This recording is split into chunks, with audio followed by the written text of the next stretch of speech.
meeting to order of Silver Falls School Board work session.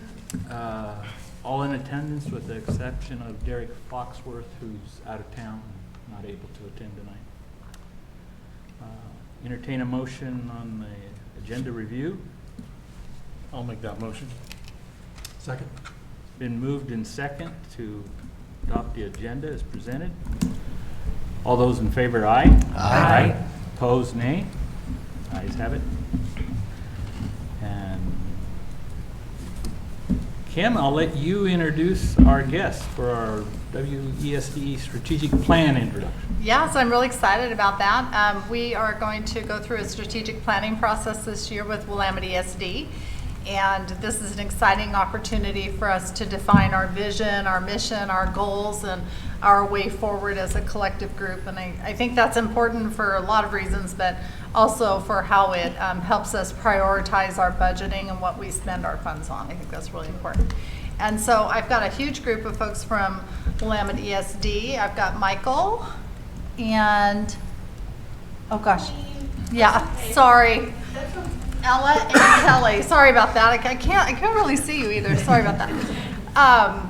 And so they're going to present this evening kind of a little bit about the process and help you guys be more familiar with it. So welcome. Very good. And you guys are up. You might want to add a few chairs.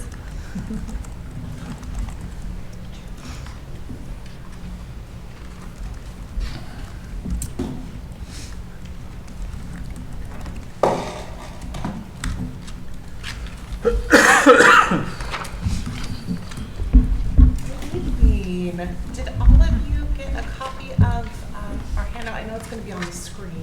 It's going to be here. Okay, perfect. We want to review that with you and then open up if there are any questions. How many of you have gone through the strategic planning process before? For the school district or for anything?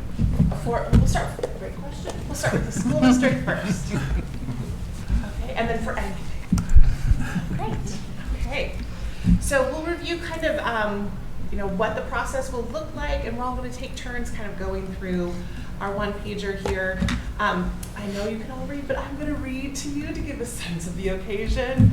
By the way, I'm Colleen Henry. I'm the Data Systems Coordinator from Willamette ESD.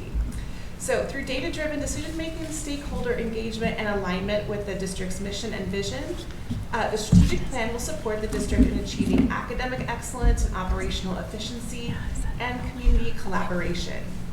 Through collaborative planning, data-driven decision-making, and transparent communication, the strategic plan will serve as a roadmap for Silver Falls School District's future success. So this idea of the metaphor of a roadmap, this is really where we want to take the feedback, not just from staff and from the school board and the community, really decide what are the priorities for the district as we work with you to move forward. So we have a couple objectives, or 5 of them here. First, to conduct a comprehensive analysis of current district performance. We've already started that work this summer with Kim and her team. Engage key stakeholders in the planning and implementation process. Develop a desired state of the district report. Establish short and long-term goals to drive improvement. And develop an action plan for implementation and monitoring. So we're going to help lead that work with your school leaders and your community stakeholders this year. Next. Good evening. I'm Ella Taylor. I serve as the Chief Research Officer at the Willamette ESD. And we had an opportunity to meet with the Silver Falls School District leadership team, kind of went through the same process, got feedback from them, shared with them the process, and so we're excited to be able to do this with you all as well. We do have a process, and we really wanted to be sure that we were able to move forward with the strategic plan in a timely way so that we don't drag it out, because we know that this is really important to get to the sort of the final product and then to be able to monitor that product, right? So it's not like just one and done. We want to make sure that we're able to monitor it. So we divided this into 4 quarters, and you can see what they are. The first quarter is what we are in right now, and it's really the data analysis, stakeholder engagement, and goal setting quarter. And we were able to thank you to Superintendent Kellison and her staff for being able to provide us as much data as possible. So that allows us to take a look at where have you been, where does it look like you're going, what have been your emphasis, particularly related to data. And so that's kind of where we are right now. We had an opportunity, as I said, to meet with the leadership team. We got feedback from them. We definitely are going to want feedback from you all as well. And of course, we'll answer your questions as we go through this process. So that has been kind of where we are now. We're deep into a data dive to see what was your community engagement. You know that you did an integrated guidance plan not all that long ago. And so we're looking at what is that and how does all this come together around what is your successes and where are the places that you might want to fine tune a bit.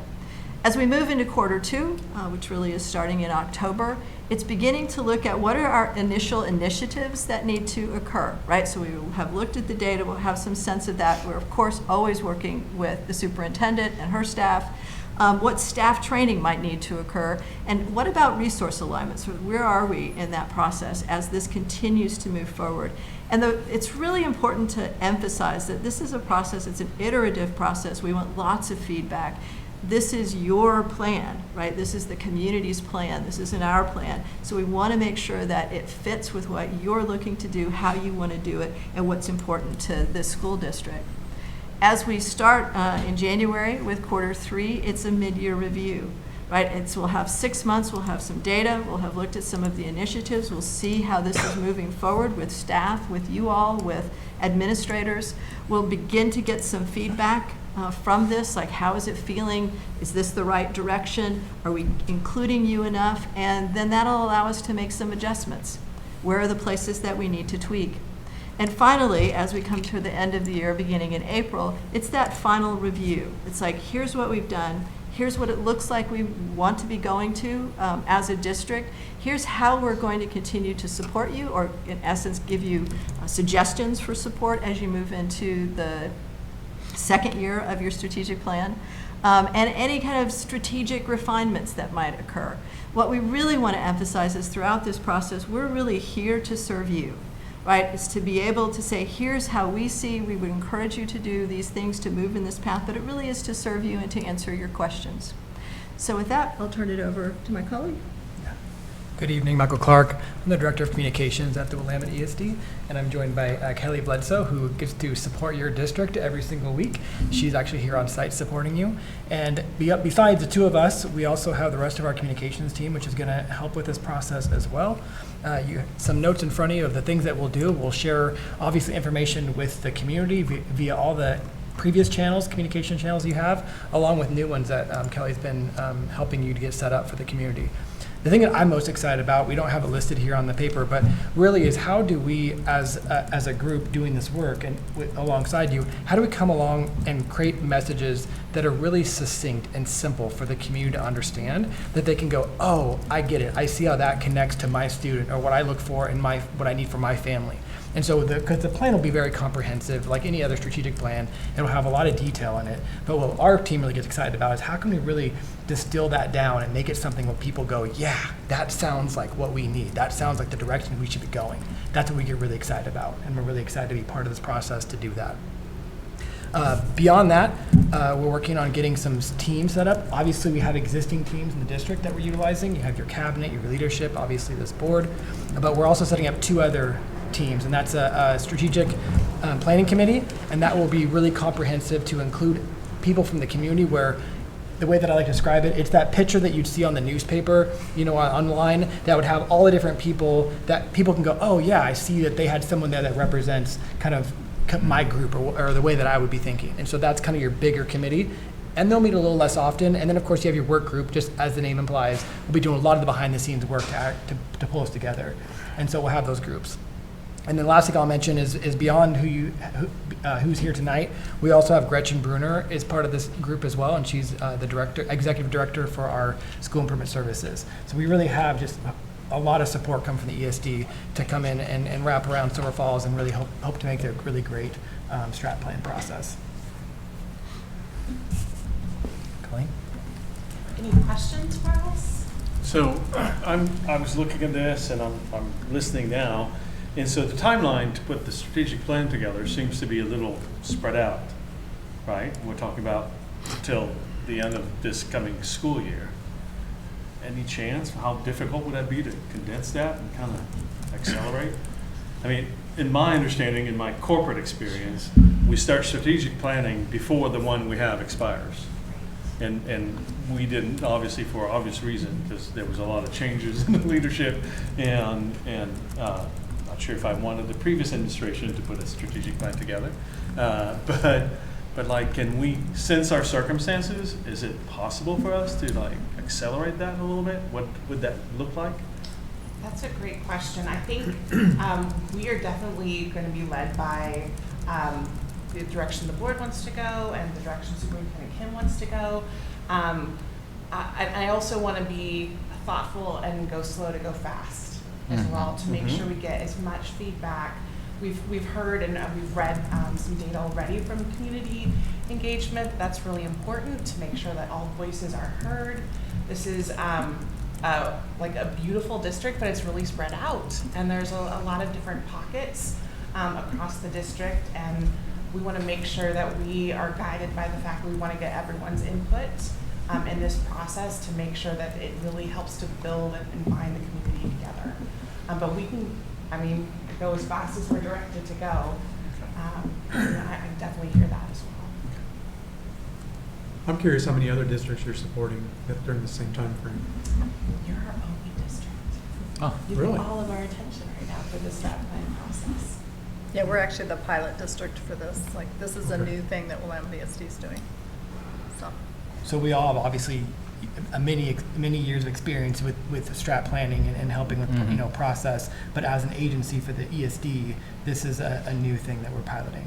yeah, sorry, Michael, I didn't Yeah. mean to make you sound like you'd never done it. Yes. Just with districts, yeah, like ours, yeah. And it's come from a need of districts asking, because our teams are so involved with the data and the communications that go around this type of work, saying, can you just help us from start to finish? Because we've come in at the middle, we've come in at the end, and we've been asked, can you come in at the very beginning and walk us through the entire process? So after being asked a number of times, many of us got together, we've talked about it for a very long time, and said, okay, yes, we're ready to do this. And just to be clear, the point Daniel brought up, is there any gun to the head if our strategic plan, technically the one we have expires 25? Is there any gun to the head that if this isn't, it won't be done the way it's proposed, January 1st? So is that a critical point or no? I think, at least in my experience, like you use that to build off of, right? Right. You can reinvent the wheel if you'd like to, but a lot of thought and energy and time went into drafting that plan Exactly. as well. So Right. using that as a springboard, as a way to guide us where we want to go and where you want to go as a board, I think is really important as Okay. well. Great question. I've been on teams developing a plan for that corporate level. And I know it takes a lot of time, so I'm really happy you guys are here to help us. But at what cost? What did this cost in total? I think it was $25,000 total. Yeah, and it's part of our LSP, our plan through the ESD. Okay. Thank you. I do have just a couple questions. Understanding strategic plan says I haven't done one of these. Is this something that is, obviously it's corporate practice, is it required by the state? For like, this is something that is required by us to have kind of backtracking off of Phil. He said, well, if we don't have it done, I'm just trying to understand why these are so important, because there's vision, but I also want to know how often because I obviously want to bounce off the previous one as much as we can, because there was a lot of work put into that, and it's still the same community. Now, granted, they change, but is there an obligation to do this? Or is it just best practices? That's a really good question. There's not an obligation to have a strategic plan, as I understand it as well, and we know policies change all the time. But we also see from, in essence, research and best practice that a district having a strategic plan helps with the direction that the district wants to go, like in essence to stay on. So it's much like a corporate plan, that you want to go onto a particular path. What do you want to achieve? What do you want to see happen? So that's the emphasis of a strategic plan. The way that we are conceptualizing it, it is something that the district is coming together, saying, here's what we want to achieve, but it continues to be a living plan, right? So it's not etched in stone, you can never move away from it, but it is something that you want to nourish and want to be able to see how's it moving forward. Did anything dramatically change in a district that would have to say, oh, we kind of need to go in this direction? And that, I think, is the beauty of having the WSD programs that are before you work on the strategic plan, because we can be much more responsive than some of our national folks who do this, because we're literally in Salem, right? And Michael lives here. So our ability to respond to any changes that may occur would be much quicker, and I think also much more aligned with you all as well as what your community wants. Thank you. Can I chime in on that as superintendent? I think that what she said is all very true, and then I think there's a second part to that where our administration team sat down, what was it, February? And we talked about, prioritizing and really focusing our work. And in that meeting, which was a very organic meeting, like they sat down with sticky notes and talked about, there was like 8 of them that said we need a new strategic plan out of a group of 12 people that were in that room. So it is something that your administrators in the district have prioritized for their buildings. They think it's that important. And it also ties in with some of the other requirements we have through the Oregon Department of Education, like a continuous improvement plan for buildings that are struggling. It also helps define where you're going to spend and prioritize your resources based on what your focus is. Like, if you didn't have a focus on early literacy, you might not prioritize the U-Fly training we have tomorrow. So just some of those things that we really need to, it's really easy to get spread thin and to get all over the place, especially when you have a strong group of people that really want to do what's best for kids. And so it's good to get input from the community, and it also helps guide our work in the integrated plan. That is a huge grant through ODE that gives the district about $4 million a year. And this work that we're doing here now also helps inform that plan. So this is a comprehensive thing that really structures the district in a way that helps us move forward with collective efficacy and not being spread out and scattershot is what I like to call it. I can go that way real easy if you let me. I would avoid it. Yeah, it was kind of alluded, but we talked a little bit about it over the summer. We have been pulling just data sources, from everywhere that you have, and a lot of the stuff that we have pulled is required, that you have to submit to ODE, that you have to have on file. But they're not documents and they're not reports. Generally, you'd want to share with your community. I mean, again, even a strat plan in its raw form, it's a lot to digest as a community member or staff member. So hopefully we can take all those data sources, all the things you already have, help put that into the strat plan, help it guide the plan, and then make something that's really, really meaningful for staff, students, in your community. And if you've, I've spent a lot of time teaching middle school students, and I've been a middle school principal, and you always hear why. Why do we have to do things like this, Ms. Henry? Why do we do things this way? Their strat plan can really be what you hang your hat on as a district. This is our why. This is the direction we want to go. These are our North Star-isms. These are the values that we hold dear as a community. And again, something to bring the community together and give you that, as Kim said, that collective efficacy of we're all rowing in the same direction. These are our goals and priorities that we want to put forth. It guides your decision making. That's- Will it be, when I've always looked at these documents before, they always seem kind of spread thin, scattershot, aspirational statements, nothing you can measure. I would want to see things that are, when it's done, we're going to paint all the buildings blue we have 7 buildings, we're going to paint all the buildings blue at the end of 7 years. So any person in the district can say, year 4, there's 4 buildings painted blue that are on plan. instead of this aspirational edu-speak that kind of just, you know, my wife's a teacher. She came home one day with the term, some kids' affective filter gets full real quick.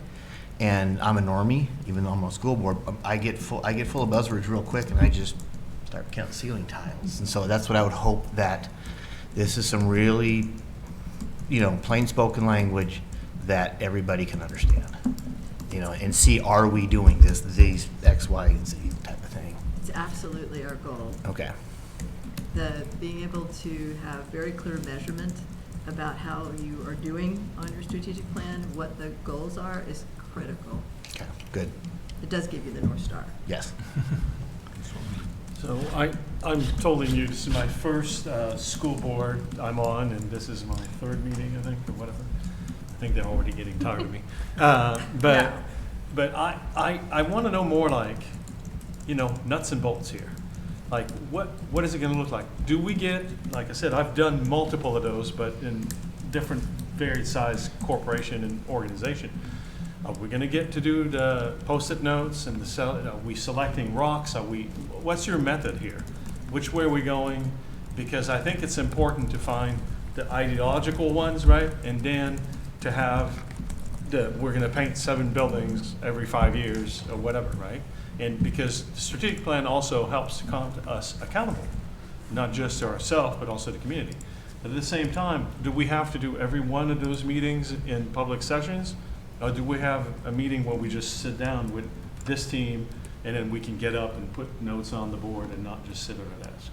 So this is all, you know, real, because I don't know how this works. Yeah, it was an interactive process with cabinet, so our stickies are still on the, you know, that we had stickies and we did some interactive work with this, so, yeah. So We don't get to do that, or is Sure. that just? I mean, we can structure it however you want. I mean, I think it's however you feel most comfortable giving your input. I mean, we're all teachers, so we like it to be interactive, so that's the Yeah. best. I think these are better if they're interactive.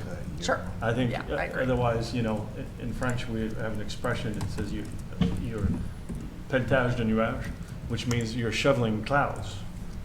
And that's really easy to fall into, and then you go nowhere, and you talk a lot, and then it takes a year, and you're like, oh, we're gonna extend it a little bit because we haven't come to it yet. So if you can tell already, I'm gonna be a little pushy and want, I think this is super important. Yeah. So, and I want to do it. I want to get to it fast. There's a lot of urgent things in the school district, and I think this is going to drive a lot of it. And so I think this is very important. I'm willing to work extra. Good. Let's see you tomorrow morning at 8. And get to work right now, Daniel. And so we can definitely work with the superintendent to make that happen, I'm sure, in a work session. And I think one of the things that may be helpful in that process is to work with you in that way, and then also to pull what you all come up with and put it together with what the leadership team came up with and what you've done previously in some community engagement, which gives a full picture, and then be able to come back and share that full picture.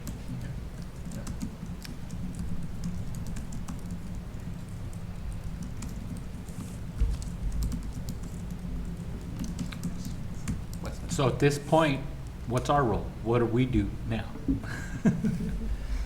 Well, the biggest thing that we're working on is finalizing those 2 groups. I mean, we have, that's another thing we've heard is if you have, everybody at the table when you're trying to work on something like this, it's really hard to get any traction and move things forward. So it's really about finding that subset group that's going to be doing a lot of the work, looking over all the data and all the things that we've comprised as themes already, and then having that group then do reports out, so that we can have that iterative process, so that more people can get involved, but so you really have a core group of people moving the work forward. And so the next step, probably be Kim bringing a report back and bringing updates back to this group, and sharing what the process is so far. And of course, there's going to be representation from this board on that group, and so it's just going to have to be just an ongoing thing. And that's also why why we planned it to take the year, is because to keep everyone informed along the process and have everyone up to date on what's happening, that takes time. I mean, it takes meetings, it takes, coming together like this, and so that's all part of the process. So is that where the boards collectively, is that where the board's input is going to be placed, is with 2, 3, whatever of us on some of these larger groups? Is That'd be a that very it? typical way of doing it, yes. Yes. So this group right here isn't necessarily No. going to be any hands-on? Very similar to the rest of you, the way that you do a lot of your role is you're going to be checking in and hearing updates Right. about the process Okay. and making sure that you approve of and like the direction that it's going. Okay. Yeah. And if you're interested in being a board representative on the strategic planning committee, Right. definitely let Kim know. Yeah, absolutely. Get you So- on there, get those calendared, and get our meetings. I have, me preference, so it's, probably wise for me to share them. So Silverton's a very unique community, and we do have people that were involved on this before. I think it'd be very wise to reach out to people that were on that last strategic committee, planning committee, such as Sarah here. What worked, what didn't work, where were the hangups, what do you guys struggle with? I think having historical information is extremely vital. So we don't reinvent the wheel and redo work because somebody that was there already knows the answer to something. So I'd like to make sure that we have some people at least communicated with when we do this process, again, that we're on the last one. Like Kevin Palmer, who just walked in. I already have Kevin on the list. Lucky him.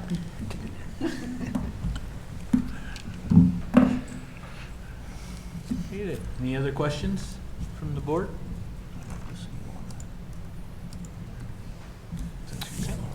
Thank you. Thank you very much. Thank you. Thanks, guys. Hey, Colleen. I'm so sorry I couldn't see you, and I wasn't sure if you were Gretchen or you, or if Gretchen had snuck in, and I was like,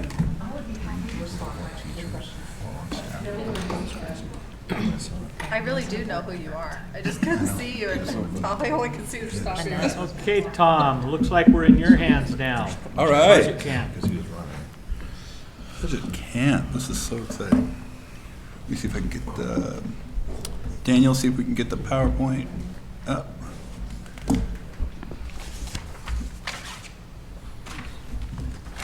All right, as you can see, it's not budget boot camp, it is budget camp. And it's meant to be a very high-level, brief overview of things related to the budget and budget process.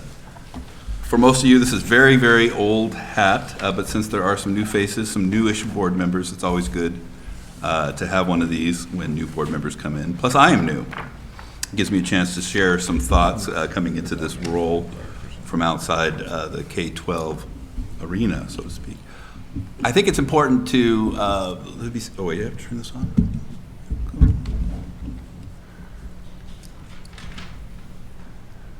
How do I? With the clicker? Turn clicker on. Did that do it? No? Daniel, I'm clickerless. It's He usually needs a just. clicker camp. There it went. Was that you or was that Dan? I think that was Daniel. Okay. Is it working? It's all right. So I'd like to take a minute to introduce the finance team. I am really new. I've only been in this role for like 3 months. And they are also, most of them very new as well. And I'd like to introduce Tabitha Welch, our controller, who has been in the role for about 5 months. And I thought it would be great for her to have a chance to speak. So she's actually going to introduce the rest of the members of our finance team at the district. And I think there might be a couple little surprise pieces of information she wants to share. So Tabitha, I'm going to hand it over to you.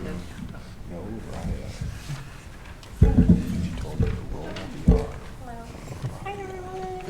Good evening. So I am Tabitha Welch, and I'm the controller here with Silver Falls. As Tom said, I'm new to the position here just for about 5 months.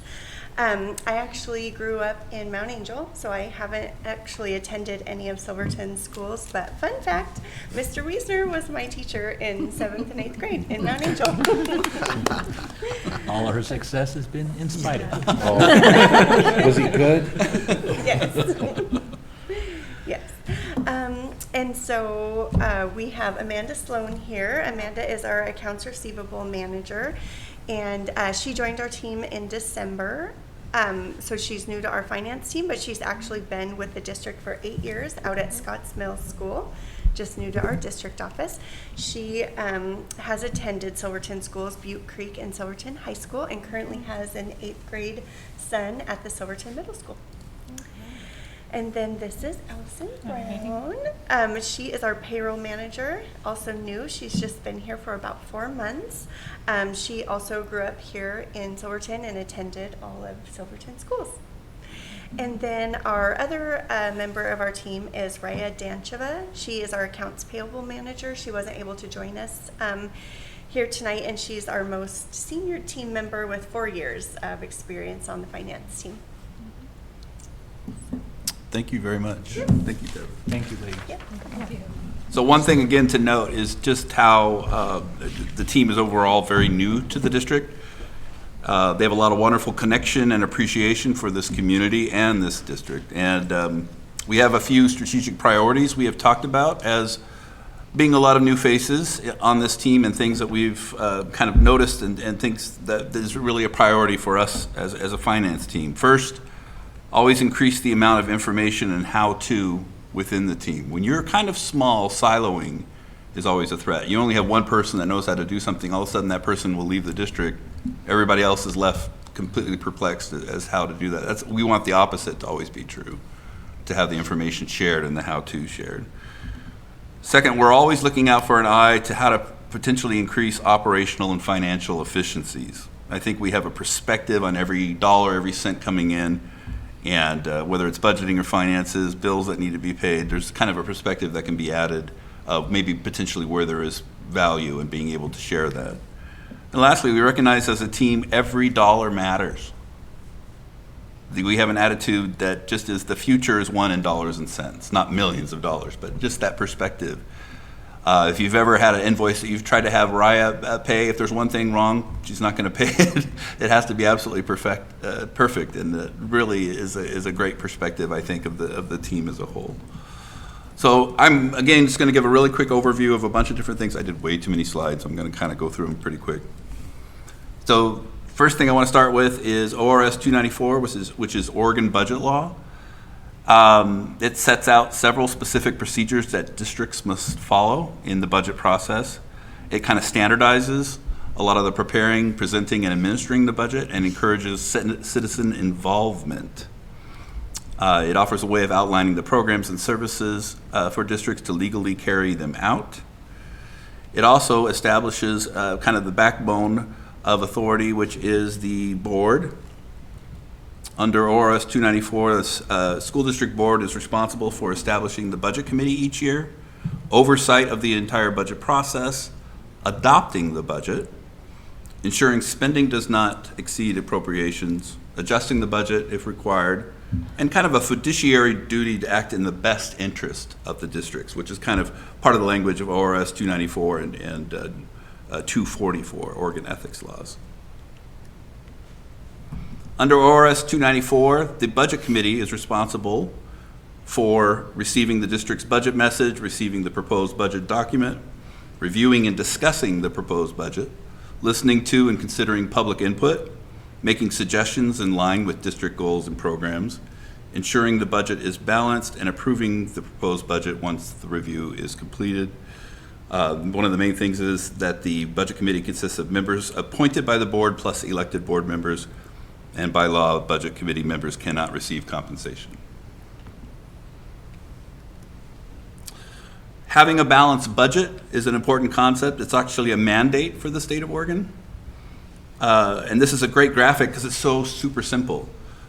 It kind of reminds you that your revenues actually don't always have to equal your expenditures, but your revenues and your beginning fund balance have to always equal your expenditures plus whatever you have as ending fund balance or a budgeted fund balance.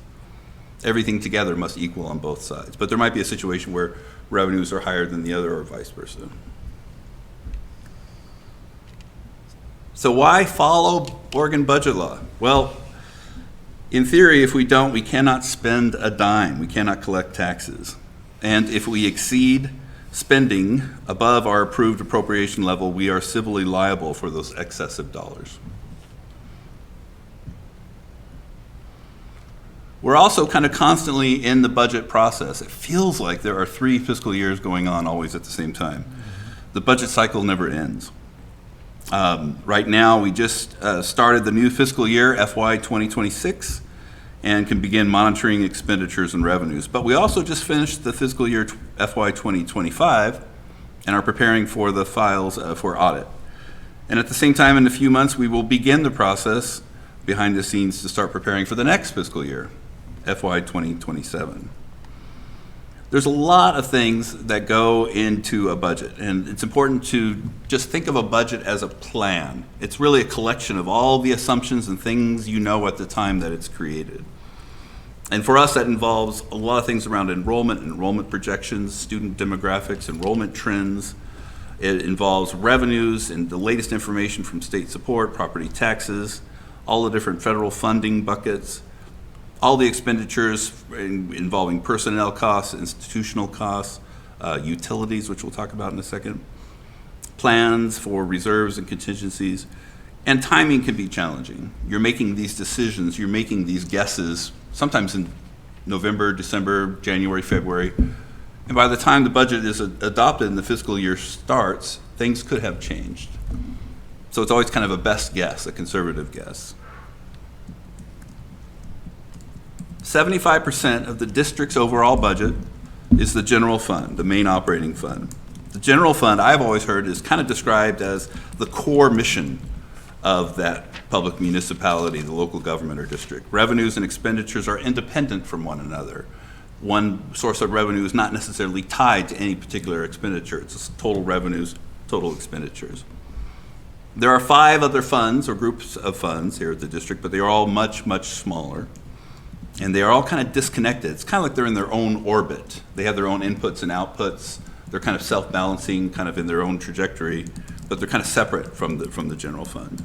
The first at the top left is the special revenues, about 10% of our budget.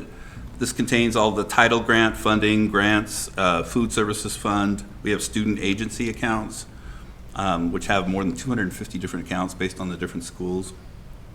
Everything from large gifts to the community to a specific like field trip account for each school. And then we have the debt service, which is about also 10% of our budget. This contains accounts for our bonded debt and our PERS pension bonds. We have the fairly new capital projects, which is very small, which is about 1% of our budget. It includes the new capital reserve that was established this year, which is about $500,000. Next is the internal service funds, also about 1% of the budget, which holds insurance reserves, such as funds set aside for state unemployment insurance premiums. And then finally, we have some trust funds, which are set aside specifically for our charter schools. So here's the thing I think that's kind of interesting to remember about the general fund, is kind of the shape of its ingredients. In terms of resources, it's really 2 big things. The biggest is state support, the next biggest is property taxes. The district is in the state support business. 71% of the revenue is state support, followed by 21% of the property taxes. And kind of the same shape for expenditures. 71% are personnel. We're in the people business, followed by 18%, which is like contracted purchased services. So it's kind of interesting, they both kind of mirror each other. We have 2 main categories on each one and then several little small categories. So for the state school fund, and there is like an hour-long class, you could get into the details of it, but I just want to talk about just the most basic part of it. The main source of revenue for many schools is the state school fund, but not all schools. Some schools might have such high property taxes, they really don't receive very much from the state. Or they might have really high revenue from timber revenue, and that offsets state revenue. So they actually don't get very much from state support fund either. The whole entire fund really is based on this formula of average daily membership, ADMW, weighted average daily membership, which is kind of a calculation of the average number of students in a district. SSF formula also takes into account teacher experience, and it also subtracts oops, sorry, I didn't have the right. It also subtracts local revenues. So the formula in theory kind of goes like, for this year, we have $50.8 million of gross state support. And then what they do is they actually take out what our local revenues are, our property taxes, in other words. That leaves us a net of 39.8. So that's kind of the state support fund in a nutshell. I don't know if anybody wants to add anything. So Again, excuse me. So basically, as our tax base increase from the properties getting more valuable, then we get punished.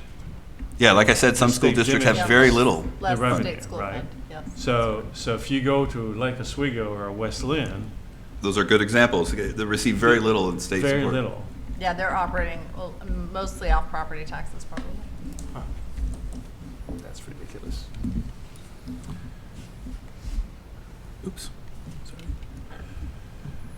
So I shared with you all last time this kind of idea of a monthly, year-to-date summary and forecast, and I think it's really key because in a really simple way, kind of shows the appropriations in two different dimensions. And it looks like this, if you'll remember. You kind of have the left side, which is your year-to-date as the year goes by, and the right side, which is kind of a projection.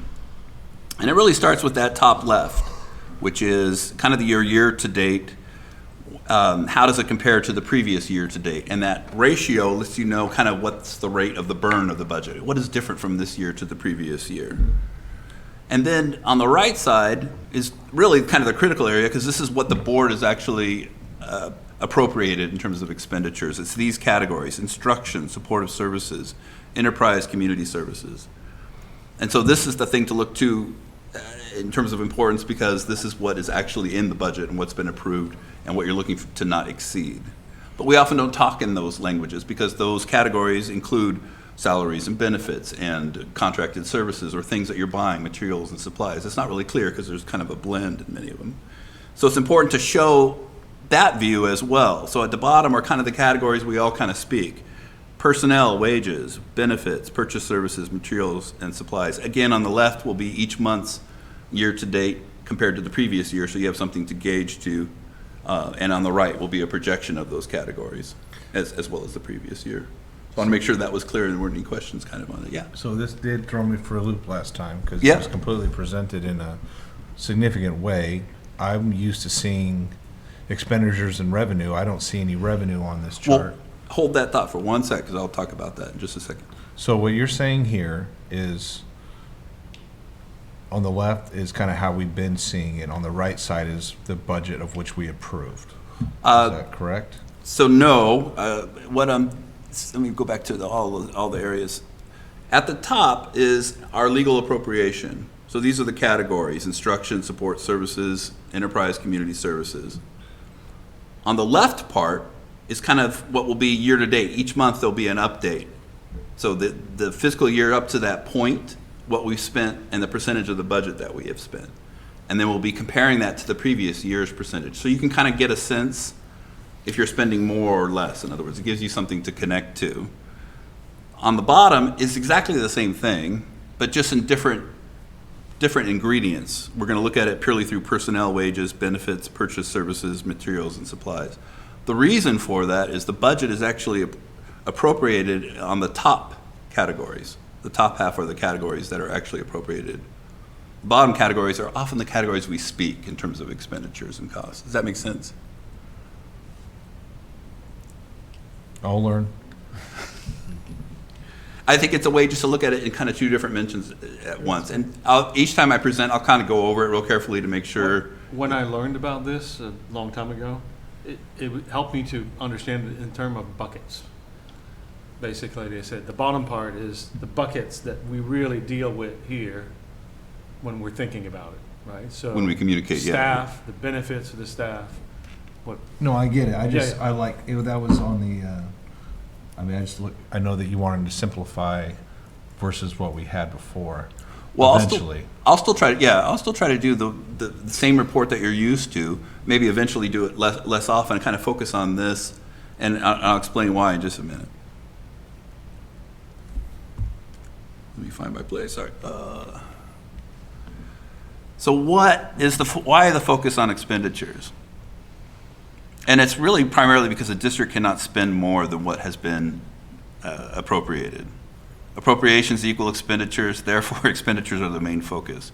Revenues can always be more, but expenditures cannot. So you could budget for 50 million in revenues and you get 52. There's no action that needs to happen. But you cannot approve a budget for 50 million and spend 51. So that's why there's a focus on the expenditures. That's part of it. The other part, I think, is this. It's always a good strategy to be conservative when forecasting and budgeting revenues and expenditures.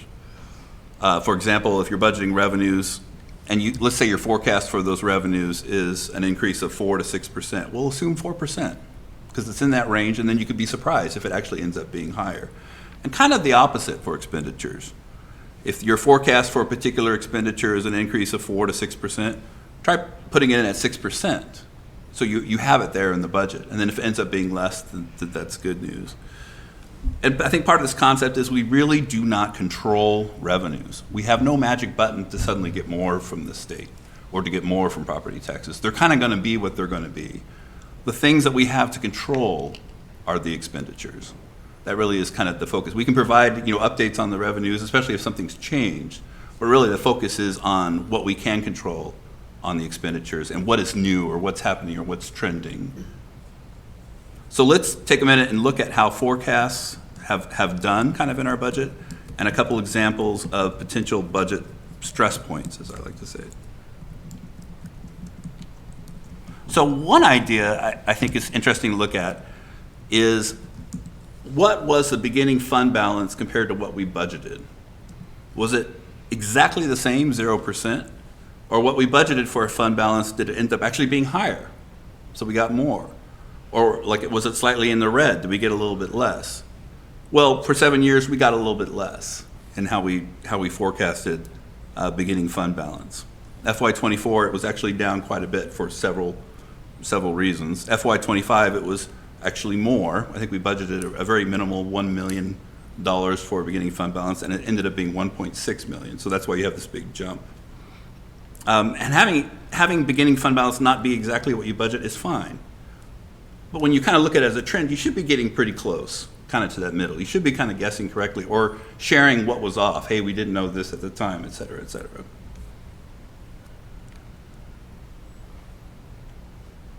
And the same for kind of your overall revenue. What you budget versus what it actually ends up being should probably be pretty close to the 0 or slightly above, again, if you're doing it conservative. And also the same with expenditures.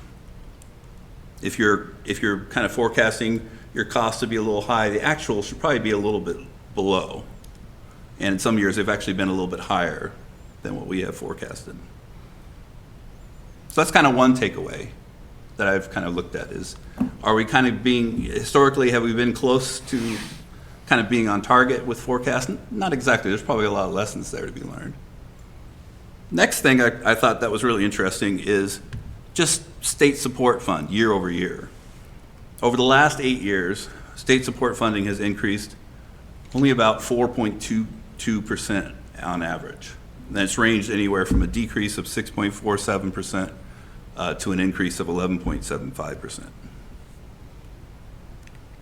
And our property tax revenue has actually gone down. In FY20, I think our year over year for current year property taxes was a bit above 6%.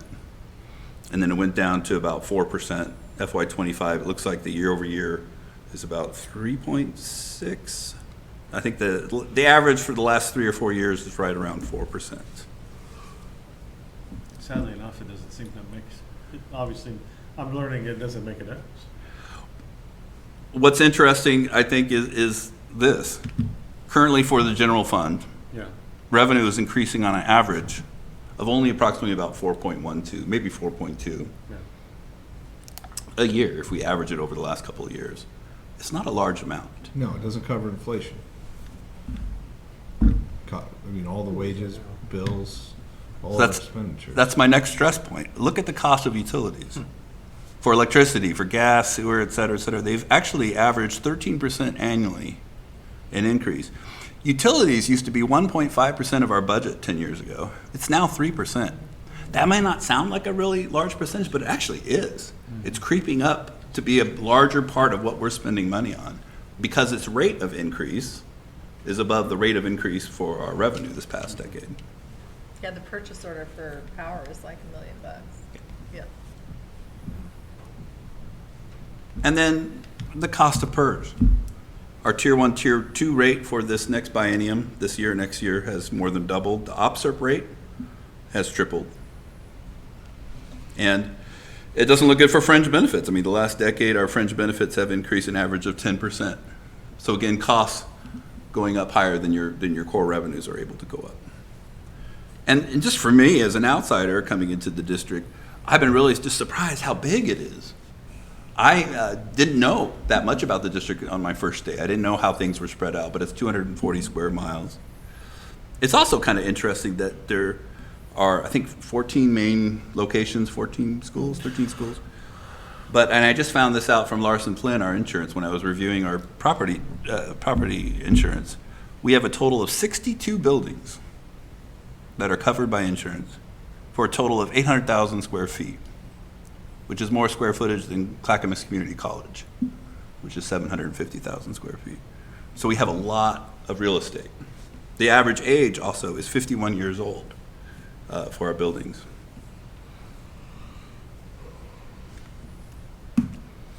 And then kind of one of the last things I wanted to mention is how we spend money.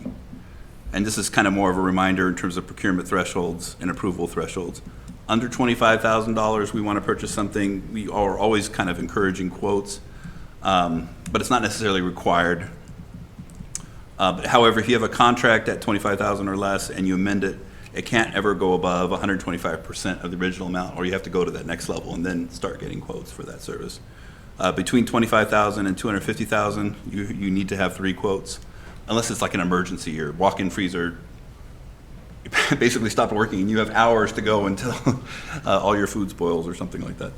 And $250,000 and above, you have to have a formal RFP bid process. This is all in ORS 279, so every public district, local government has to follow the same things.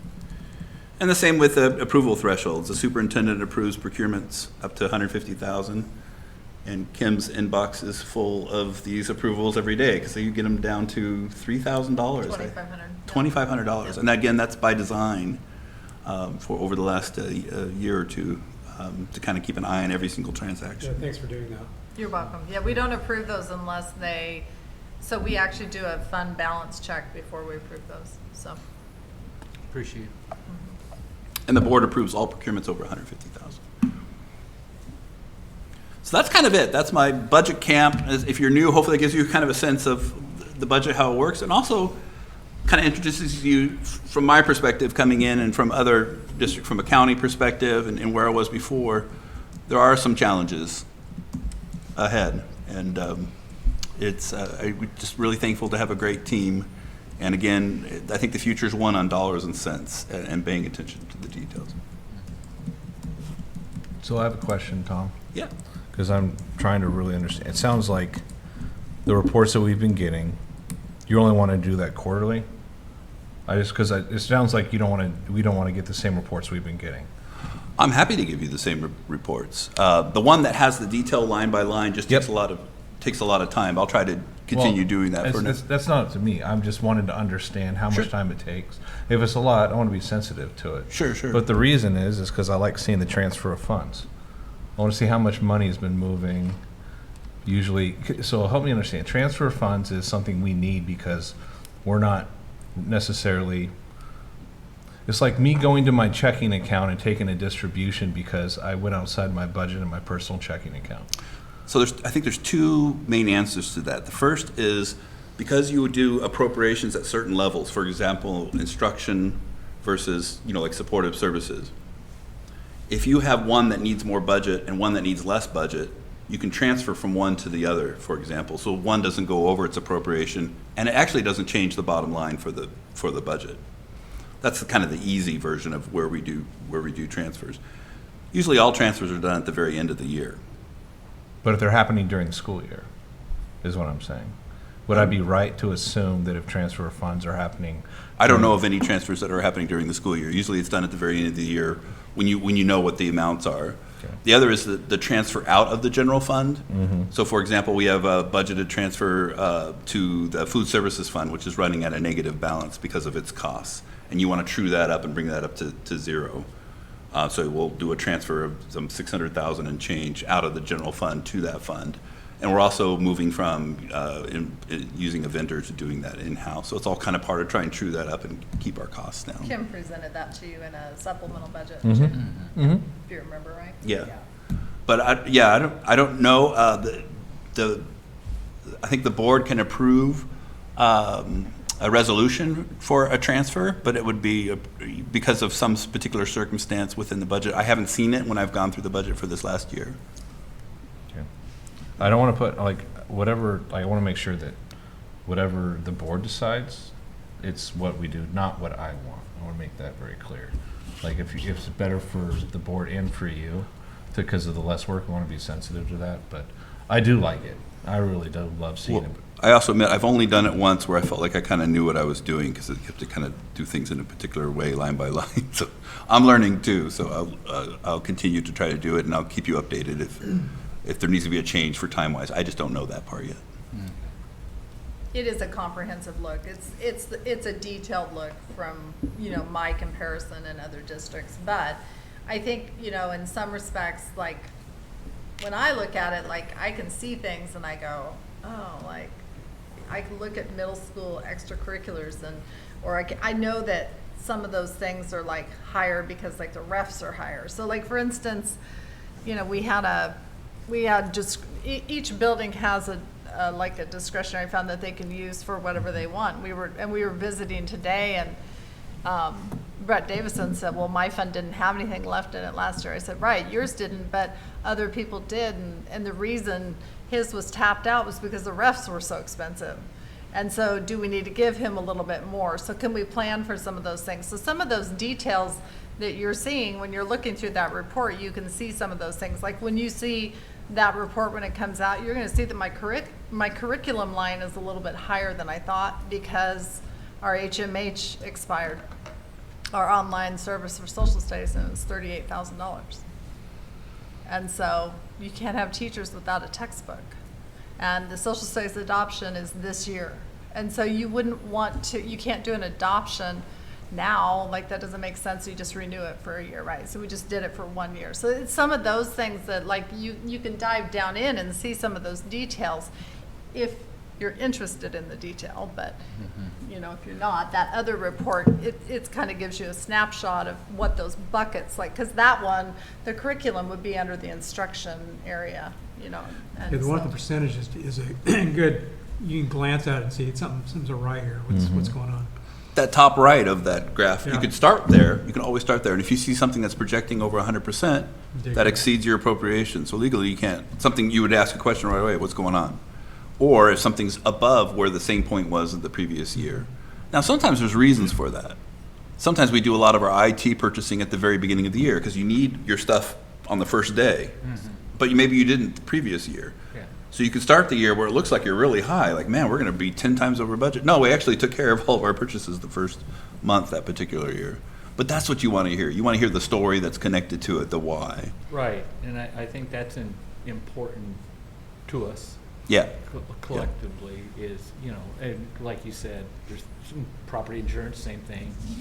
It's a certain time of year you get paid, so all of a sudden you're 100%, it's only 2/3 of the year or whatever when the payments due.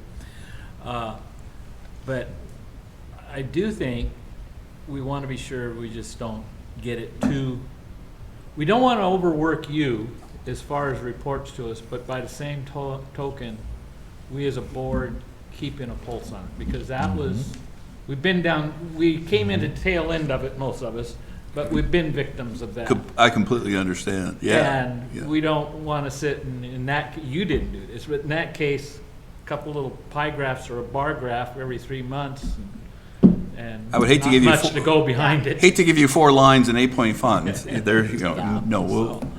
So- Well, and I would say his report is vastly different than that bar graph thing you had in February of 2024. Yes. That did not give you a clear indication. Like when I look at his chart, I can tell immediately, I mean, you can tell we were under budget in every category, and you look at the previous year, and like the first line's 104%, like that, and it's in red. So, Right. I mean, I think, you know, you don't want to see all those over budgeted amounts Right. like that. That's problematic. One thing I've always, and I kind of alluded to this, I think, a little bit before, but I'm a big fan of building models.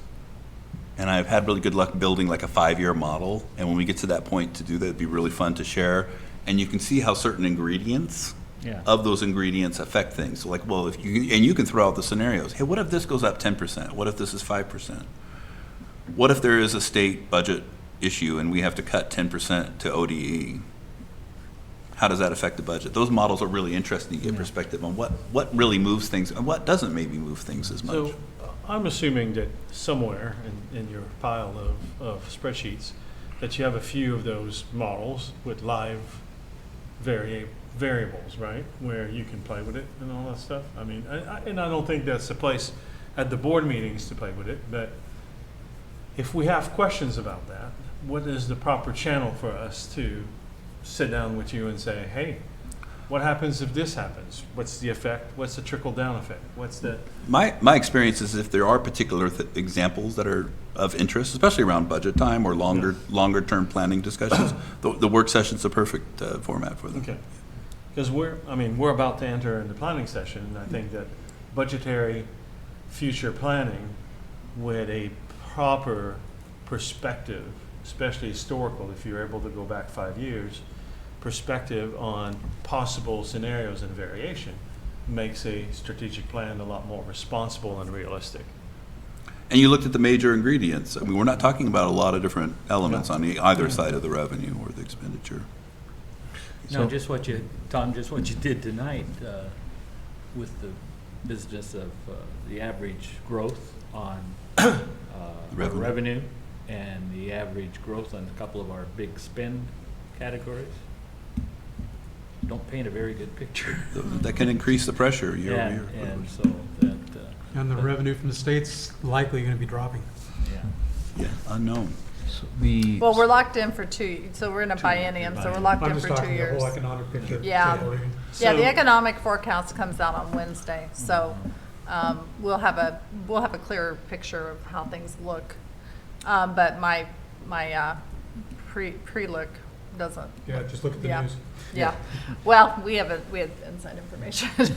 So, It Tom, doesn't look great. I would like to see, if quarterly, like the revenue, the reason I like to see it, because it helps me understand the complexities of what you guys are going through. So like the high cost disabilities, the difficult decisions you have to make. It adds like a level of understanding from me of like how hard you guys' jobs are, rather than just the expenditure side of it. Seeing that the state is shorting us quite frequently, or these different programs, when it is the revenue, like, gives me a fuller picture, rather than just the expense side alone. Well, especially if you've originally, in your budget, assumed one level and then you find out you're getting less. That is important to always note. Yes, agreed. Thanks, So Josh. right now for this biennium, how much does each student represent in revenue for us? I would have to look the weighted amount up. ADM is Have it what? right. I know it's a simplistic way to look at it, but I think that, to me, as a new board member, that really helps me build a better Yeah. picture. I can email that to you guys. I'll email you the regular rate and then the weighted Okay. when I get back to the office. I also would like to know, what is the FTE teacher? What does that represent? Because at the last meeting that we had, somebody threw out there, I think Josh was talking about how many students do we need to pay for a teacher? And I was expected, obviously I know the average salary of a teacher in our district is somewhere around 70, I would assume, just plus or minus. But that's the salary. But then the rest of it was a lot higher than I was expecting. Because Yeah. I heard 170 or something like that. No, I think I said one. I always budget near the top because Yeah, I yeah. don't want to be short. Yeah, So like, while you could end up hiring a newer teacher that might be in that 70 range, I just always plan on hiring, I just go to the far right column. I use the far right column so that I'm not short on money, like yeah. when I budget No, for those I things. understand that, but it helps me to know Like, what is a full-time teacher on average represents in our budget? And including all the stuff that we have to pay for, right? All the benefits and PERS and so on.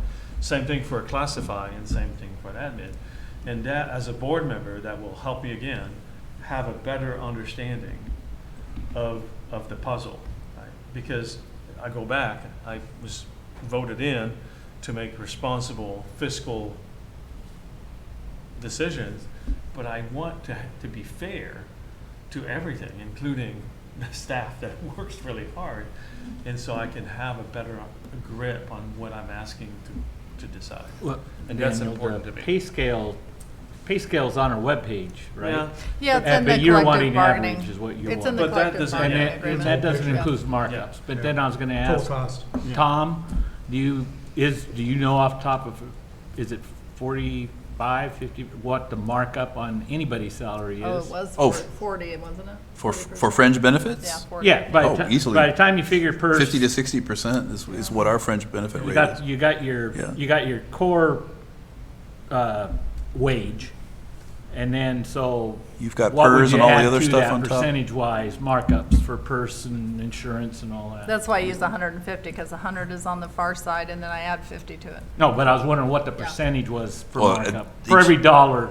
Each position might be slightly different, but we always is assume between different. 50 and 60% Okay. for Yeah. So fringe. for which That's is- every what I was- $1,000 that we spend in actual paycheck, there's 1,600 that goes out. For every 1,000, there's 600 on top of that Yeah, for, yeah, that's what I'm saying. for 1,600. fringe, yeah.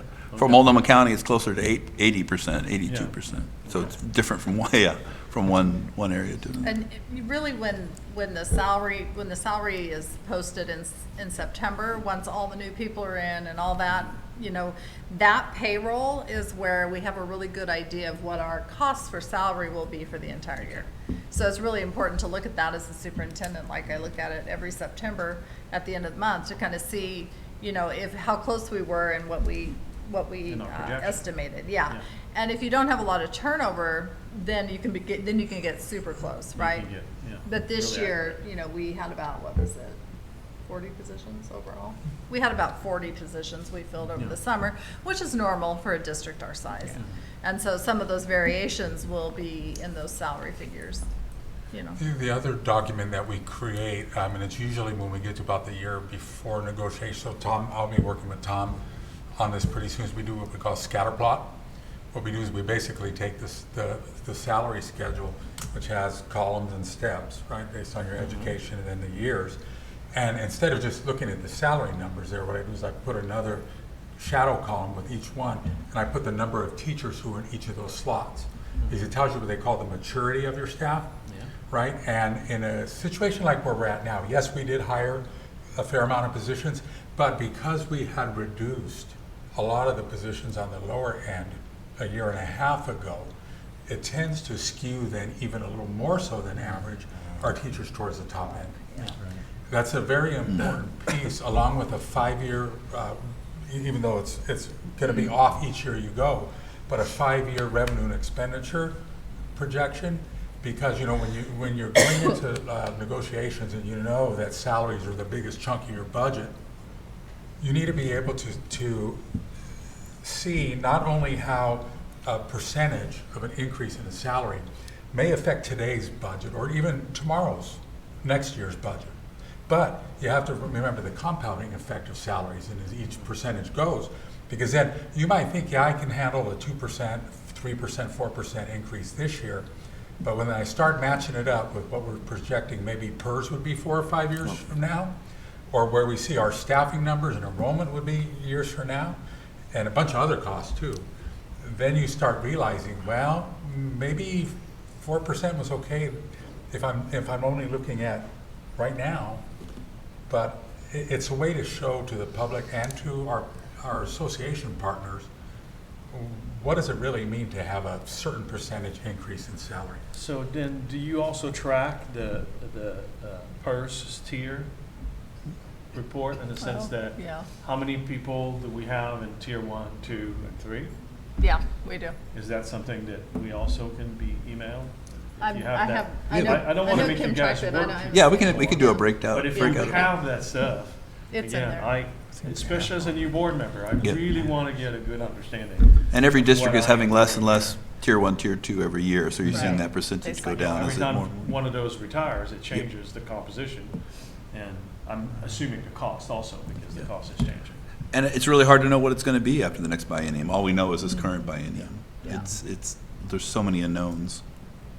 But those increases are huge, 300% for one category of PERS. And the other thing with forecasting is it's early. School districts, like Kim said, you don't have a lot of people starting in July, August. You can't really make a projection. You haven't We don't have had kids in the anything, seat you haven't yet. had costs yet, so you really have to Right. go to that October first week and start really, that's your first view, I think, of the first quarter. And we also we also want to wait until the enrollment settles. So, right now we're at 36, 35, at Heidi's last Nice. report, which is up. Yeah. But we usually lose about 50 kids on the 10-day drop. So what happens is, you have kids that are still in your rolls and they're still registered and you don't have a document request from another district yet. So when you get a file request for their CUME file, then you send the CUME file. But if that doesn't happen till day 11, then they turn up to be a 10-day drop. And so you don't know that they've gone anywhere yet, but they're probably not coming back in if they haven't been in a seat in 10 days. And so, once that 10-day area hits, then we kind of know where the dust is going to settle. But we only budgeted on 3550. So we didn't budget up there because we want to make sure we have enough room for the drop, the 10-day drop, which inevitably happens. But we are still adding students too. So, there's an uptick in students. So that's great. And Palmer has a really full house right now. Like we have a classroom in Palmer's building with 40 kids in it, which we probably need to add a teacher for. Yep, from the data I provided to you, Yeah, basically 2 weeks saw a ago, letter somewhere. Butte Creek's added 13 students. And the other school that added 13 was Robert Frost. But Robert Frost, I expected to add more students because they're the bigger school and they're going to get a lot more kindergartners coming in. So that's the difference. Now the high school had 16 kids, but the high school really starts fluctuating when you get into the day 10 or day 5 and day 10 enrollments and you start looking at what numbers are. Well, they added 15 seniors in one day, the high school did. I was like, whoa, because it went from 280 to 295 or something in Yeah, one so day. I will say, on the numbers that I have right now, I'm probably looking at a recommendation of one licensed teacher and probably one classified assistant at Robert Frost. Because I still believe that the number at Robert Frost is it a place where, you may recall I adjusted that one teacher. I think that probably was a good adjustment, but given the demographics of the school and the needs, it may be worthwhile for an 8 there. But now Butte Creek, on the other hand, the way the numbers are, and then also not only the big numbers like I reviewed last time, but you start looking, Kim and I actually spent time with Kevin looking at the various scenarios, like where can you do blends? Where do the blends make sense? Where do they not make sense? And while sometimes that works for you, right, other times it doesn't. He doesn't and then have you're that. caught in a weird position. He doesn't have that luxury right now. And the licensed teacher is not at Robert Frost, it's at Butte Creek. So it's one, we need one licensed at Butte Creek and one aide at Robert Frost, from what we can tell right now. I know we need to move on, Phil, but I will share some news on this. So I have 30 kids in my neighborhood. A lot of Russian families and others that were going to other schools in town and a charter school. The Russians are coming back. They're coming to, and to me, it's a little metric that we're creating an environment where these families want to come back, either it's for academics or that's some of it I've been hearing. But if we have an environment where people feel like they want to come, some of them are, my neighborhood's pretty diverse and they're wanting to come back to public school, and that's making me pretty pumped. Yeah, So me too. that's, as a board goal, for me, that's a huge one. So I'm really encouraged this year. Yeah, it's exciting that Kevin needs another teacher. I was gonna say, it is actually, in the scheme of things, a good problem to have. Good problem. It is a good And the problem. bus is to going to have. be getting filled up in my neighborhood this year. Yeah, that's all good. I have one more little section on the budgeting stuff, which is the charter schools. how does that, how does that come into play in our budgeting? Like, I know that we retain some of their budget for, obviously for admin, because. For service, yeah. Yeah, and then, but what's our balance there? And I believe there's a limit on the number of charter schools we can have, right? In the district, is it 2? Two. Is that, somebody told me that once. I don't know don't if that's know. I accurate. was gonna reach out to OD. Somebody asked me that last Yeah. week, Daniel, and I'm not sure, but I'll find out. Okay. We have one charter school that we collect 19% from, and the other that we collect 20 from. And is that just from a negotiating agreement and the origin of it, or? Well, the one number is really old, and so Okay, nobody's so that around. was- Yeah, it's from 2004. Yeah. Yeah, I believe that's just what was negotiated at the Okay. time. I could check They with came in at Rossler different if I. times. Yeah. Yeah, yeah. And Yeah, and we provide all kinds of services. So whatever we provide is within the body of their contract that the board signed in June, and I can get you a copy of that if you want to see it. I think I sent it to you because Sarah had some questions when I sent it. She noticed the I like the difference. basic understanding of all of that. But it's really interesting, I think, for us to understand if there is a limit on charter school per district or not. Yeah, I've we'll heard find that out. Before, like that, we already have all the charter schools we can have. The other big limit that we face, and I think we're Say, trying to address place it. I've heard that is social media. Yeah, the other limit we're trying to address this year was the number of students that we can have in like a hybrid or another version of an online program we can do. Because the other big number you're always worried about is how many students can you keep from going out of district? Yeah. And when you don't have that kind of a program, Yeah, you can't put a cap on it. yeah. You can cap them, I forget the Yeah. exact percentage. Something like 3% was in my mind. But It's anyway, 3%, yeah. That, you know, if To go out to if others. you can offer a program to those families that want to go out to like a hybrid or online, then you can cap the amount that you have to, that you release. Yeah, we have 5% go out to online charters last year in the district, which was why we decided to venture out with an online hybrid program that Jen Hannon's managing. Because then when we get somebody that says, well, I want to go here, we can say, well, we have this program. And we don't, if there's some, like we had a client or a parent the other day that had an unusual circumstance, medical things that the kid needed to be able to attend, and, you know, we just release that student to the charter because we're not gonna, you know. Yeah. But we do have the ability at 3% to say, sorry, you know, but we do have this program. If you don't have the program, you can't say that, so. And do we have target school in Oregon? You know, kind of specialty schools where, because I know in the South, they have a lot of those, to where you have the charter schools, but you also have basically their tag school, their specialty school, where you may Academies have a or music magnets. school. Yeah, like magnet magnet school, school. yeah. Magnet school, yeah. It's usually we the have bigger, those? usually the Big districts are districts. about 10,000 or more students, but Yeah. there are some smaller districts that have them specialized. But then you're having to do the balancing act about what are your needs of your community and how many kids can you put in there. And then you have to think about it too, because then you get into the whole, usually like, are you gonna do a lottery system, or are you gonna do some other kind of weighted system to be able to, how you fill those slots? That's why as the smaller your district gets, the more complicated it gets Yeah. to make that happen. And then the reverse is also true too. You want a nice middle sweet spot, because then the districts that get really, really big, like you've probably seen Portland has crazy issues with that right now, because then you start thinking about, well, everybody's got an academy, or every school wants to focus on something, and then you're dealing with where do the kids and families want to go, right? And then are your buildings able to have capacity for it physically? Yeah. So that can be a challenge too. We've kind of got away from budget camp here. To So, me, It is budget though, right? to me, that's part of budget. well, everything ultimately is. There's dollars, so. Okay, thank you, Tom. You're very welcome. Okay. Discussion item. Future items on discussion, future agenda item discussion. And I wanted to get this on the agenda, and I talked to both Derek and Kim about it at our agenda setting meeting. And, and I feel bad because I haven't done a education on that, what we have that piece on the agenda for.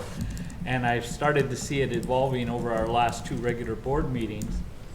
And it kind of turned into a freelance discussion, which future agenda item, what its purpose is for if you have a future agenda item that you would like to request that it shows up on a future agenda item, you would present it, say I want such and such, would like to see such and such, and maybe give a statement as far as clarification of why, and then we move on to, but we don't have any of the discussion around that, because effectively what we've done then is we've put it on the agenda without anybody being prepared.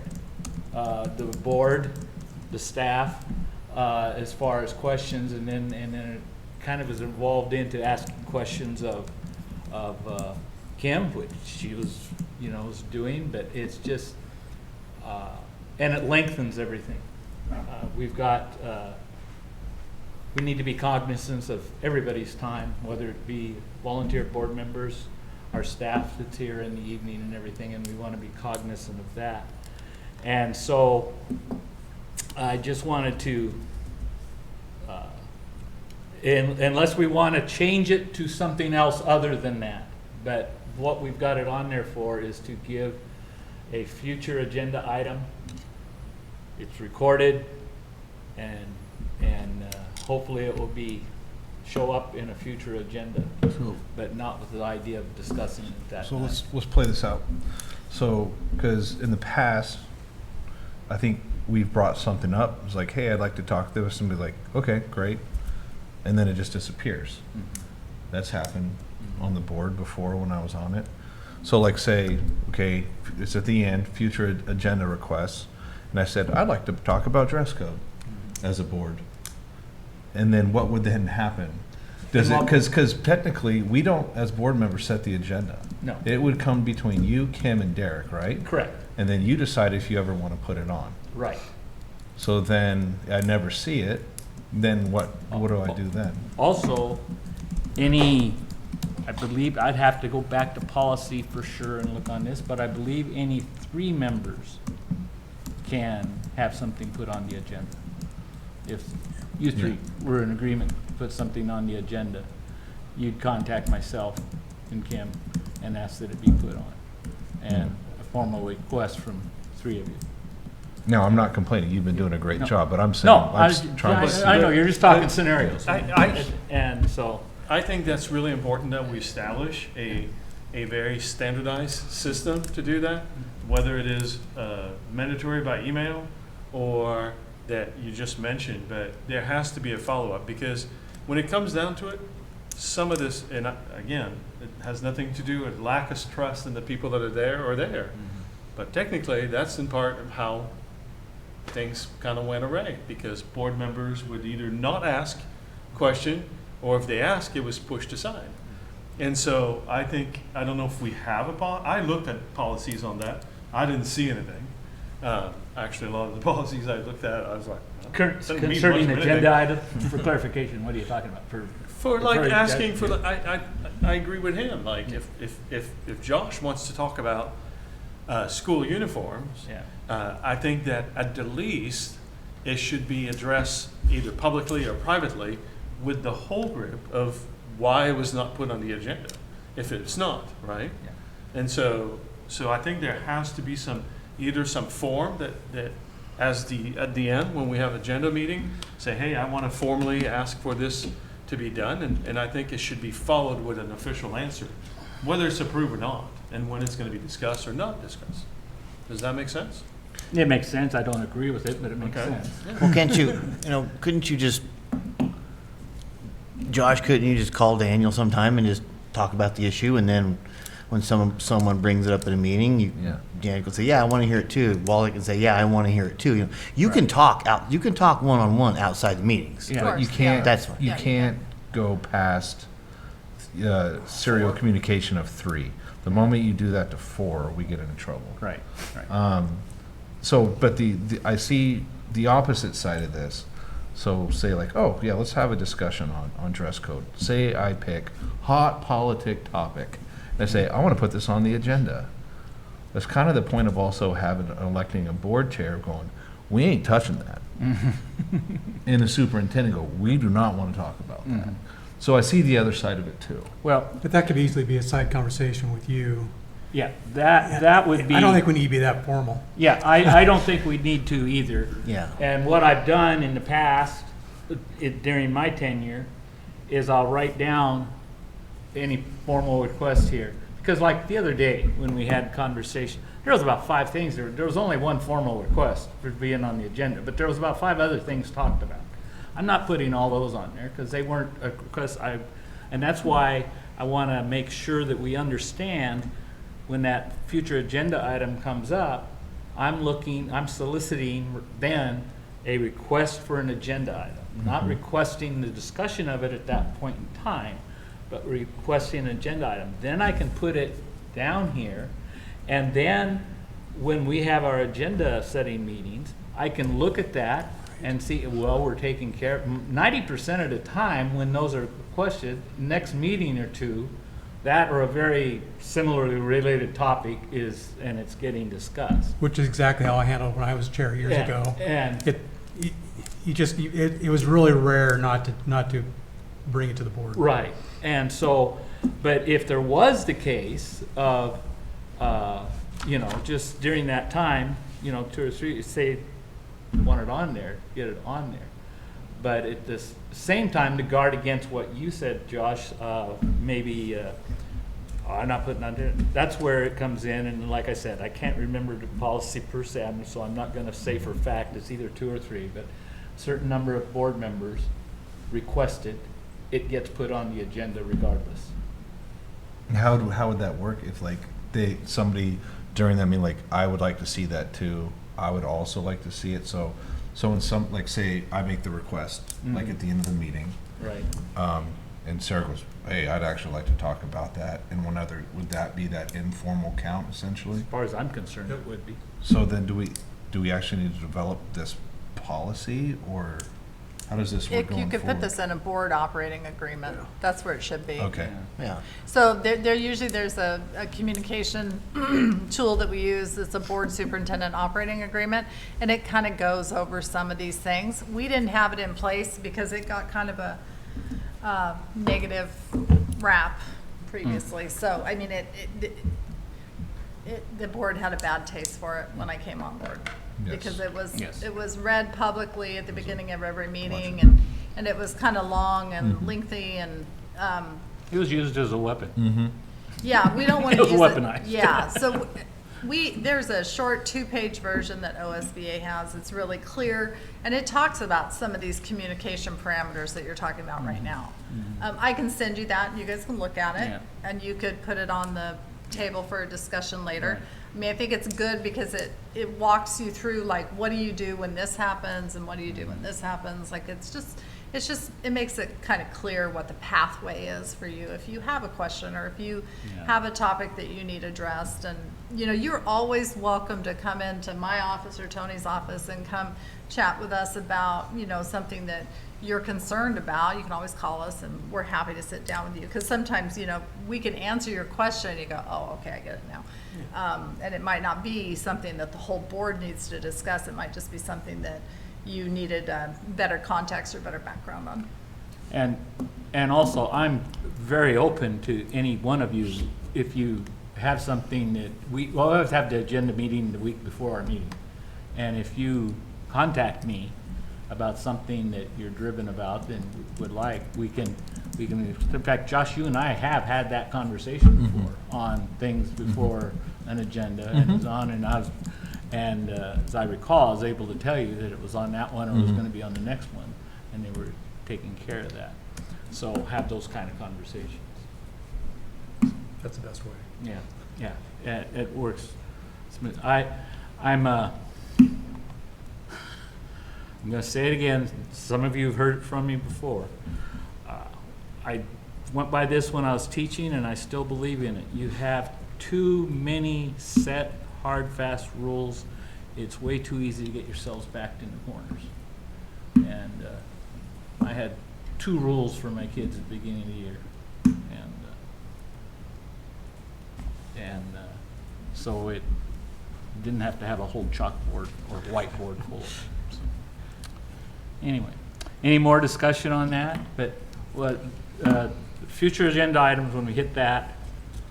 And then the other thing that around the time this is related to it, and give it some thought.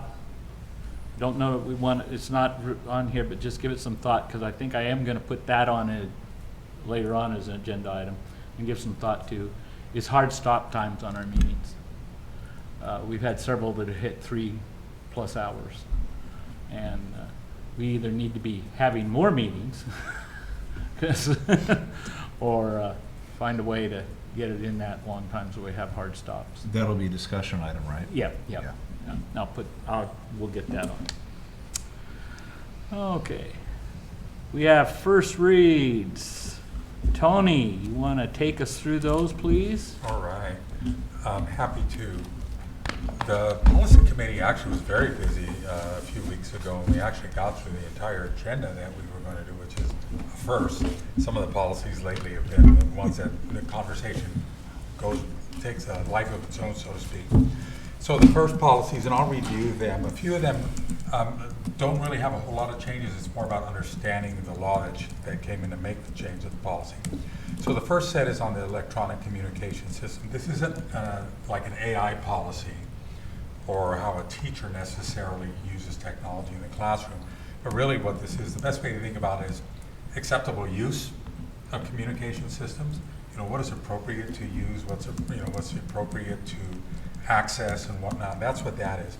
The policy itself really didn't change much other than syntax and words. As I mentioned before, that a lot of times when OSBA updates policies, every year or two they change lawyers, and it's just the way it goes. I mean, I've done this too. I can look at the exact same thing some other attorney's written, and I can draft to basically get to the same end, but we'll probably use different language. So that's a lot of these, especially when you see like these little one-word changes. That's what that is. So I would say this one, what it really is it's setting up the AR, the regulation, and that's the one I want to spend more time on. The regulation, I'm going to blow up my size here. Even with glasses, I have trouble sometimes reading things. The AR has several things, and because we do participate in the E-rate program, there's a good reason why a lot of these things have to be in there, because there's some from the federal guidance. You have to have certain types of clauses and definitions and whatnot. But anyway, I'll run through what the big changes are. Keep scrolling here. One of the things that came up with this one is somebody asked a question about, well, is it matter or should it say material? So this is on the first page on number 5, bullet number 5. I think matter is the right word to use because material tends to refer people back to something that's in written form, right? We have a material, right? Where a matter could be a thought, an impression, a vocalization, right? So I do think there was probably some method of saying matter in that word. Later it says material, but inappropriate matter could be not just written, right?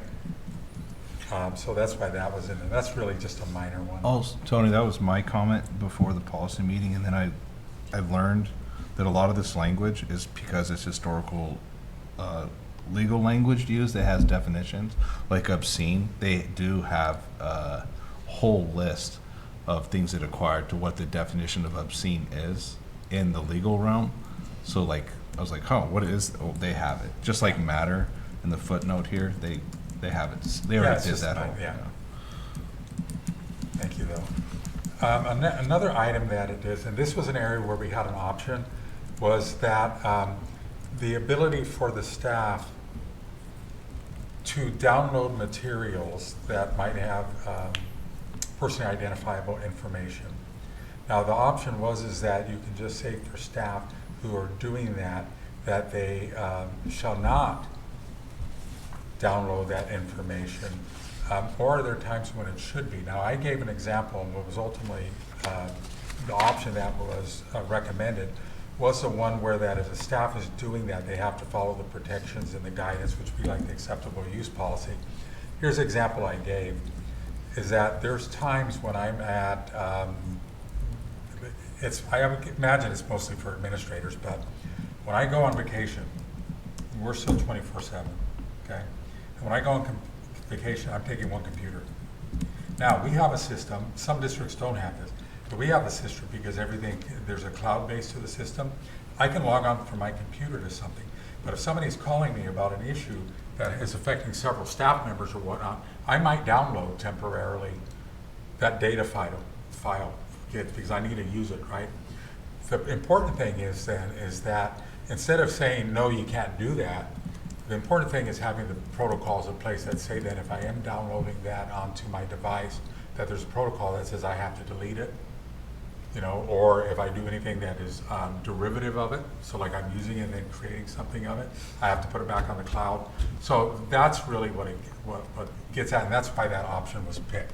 Because if you remember an option, if you totally say no on something, then you can have the offshoot. I'm not saying it happens a lot, but you can have that offshoot where then you can get yourself in a bind not being able to solve the problem that you were hoping to. Absolutes are always a little tricky, right? Mm-hmm. Really, it comes down to we're professionals, right? But the policy does say that this AR does say they would have to follow the guidance that's provided by the district. So you can still get in trouble if you're downloading things and not doing what you need to do with them, right? So that's what that one was about. There's a few other little things that are again, the way the language they use in here, but I do want to go to one. There's one area where I do want to. I have a quick question, Tony, Yeah. before you get too far. So on, I think page 4, number 15. So it's like ensure all students, staff, non-school system, I think including board members. Have we signed as board members our electronic agreement? I mean, I've been using a Chromebook, but. Yeah, that's something that we've been working on with the tech department. And I know they have some agreements that when people generally sign out a computer, they do that. But admittedly, I will say that what I've seen from acceptable use agreements and whatnot is not as what I would call mature as I've seen in some places. Okay. And it's something that always needs to be updated. The good thing about this policy review is that when I was working with Brett Milliken on it, it brought to light a lot of the things he has to do on those agreements and that, because it should be updated to match this. This AR is the one that really should be driving what you put in those little exhibits that you have. Staff signs a version, students sign a version, parents, of course, because we're talking about the students are minors, right? Parents are understanding things. And yes, board members would. So there's that piece of it too. That's not the AR itself, but the AR is what guides that. Mm-hmm. Okay.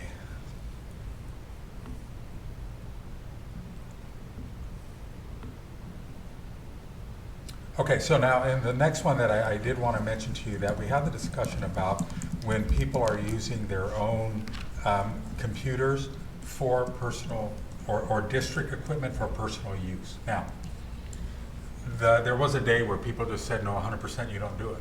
Like if you're working, you just don't, you don't pull up MSN or something, like on to check your news or something. And most of the field that's seen is not, the norm nowadays. So one of the things that, again, this is where the acceptable use procedure and documents that you sign are very important. So there was a discussion about whether we think about just basically saying in all cases that people can't use the district system or equipment, and that would not just be the district computer, but when it talks about system, it would also mean the district cloud and the district servers to access material that might not be 100% district business. So that would be curriculum work, right? The general practice is now is that there is a degree of allotment for doing that. Okay. So for instance, I do as an HR person. Now I could probably articulate it is business, but I'm going on when I hear things about news to get a pulse of what's going on because it is part of my business. But one can articulate that it's not directly the business function of my office. Okay.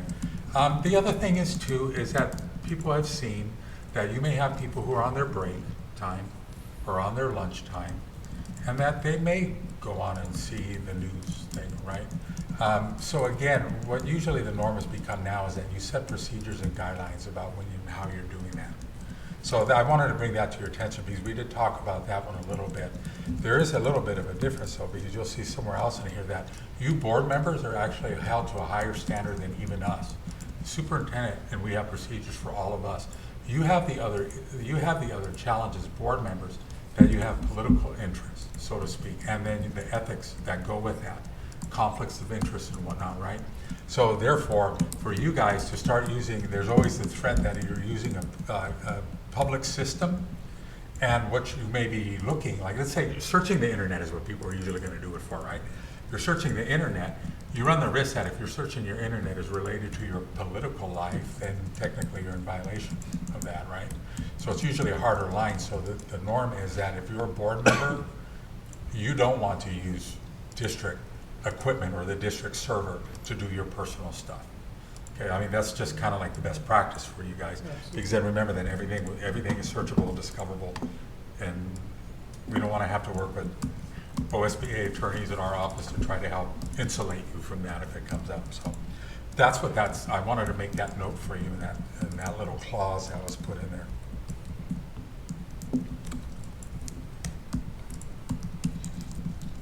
Okay, there's some things that were, like this big one that was pulled out, that's because we chose another language. So that's why, again, I mentioned with that one that the other group that is like yours is volunteers and contractors. They should not have the situation where they should be, the very few times they're working for us, they should not be using the system for anything else. If you're only here working for us for an hour or volunteering for an hour, don't be using the system for your personal stuff, right? It just doesn't make sense. And if you're a contractor, then you also run into some legal problems by doing that. So we wanted to make sure that that part of it, because there was a clause that says you could probably let volunteers do it to the same extent you let other members of the public do it. We generally don't let other members of the public access our systems except to the degree they have a license to. So like for instance, if you go on to log on to Parent Square, you're doing your agreement that, yeah, you can utilize, you're subscribing to the system, right? That's different. There's a bunch of the language on the prohibited use really hasn't changed much, other than, of course, having some language in there. They did add bias incidents is one way that could be disruptive, which actually follows just what the law has been. I think they're just using the language to be more clear about it. It goes on the complaints, the complaint process. The language we chose was to make sure that if there's a complaint about it, they use the same KL, so it's the same district complaint procedure. It's not a different one. Again, a lot of the rest of it is really just, they changed the language to make sure they talked about communication systems versus just computer systems. Okay. The other piece too is right at the end of it. So instead of having that last 6 pages of all those different exhibits, what we're going to do is we're going to have the language right at the end that I have, that the AR will include references to the district's acceptable use agreement. So the AR will actually have that link. And if you go to that link, it goes right to the tech page where they have the different accessible use agreements and privacy rules and requirements. So that's what we're doing at that end. Tony, under the violations, there's a particular phrase that kept using over and over again that I just want clarification on. Violations of the law may be reported.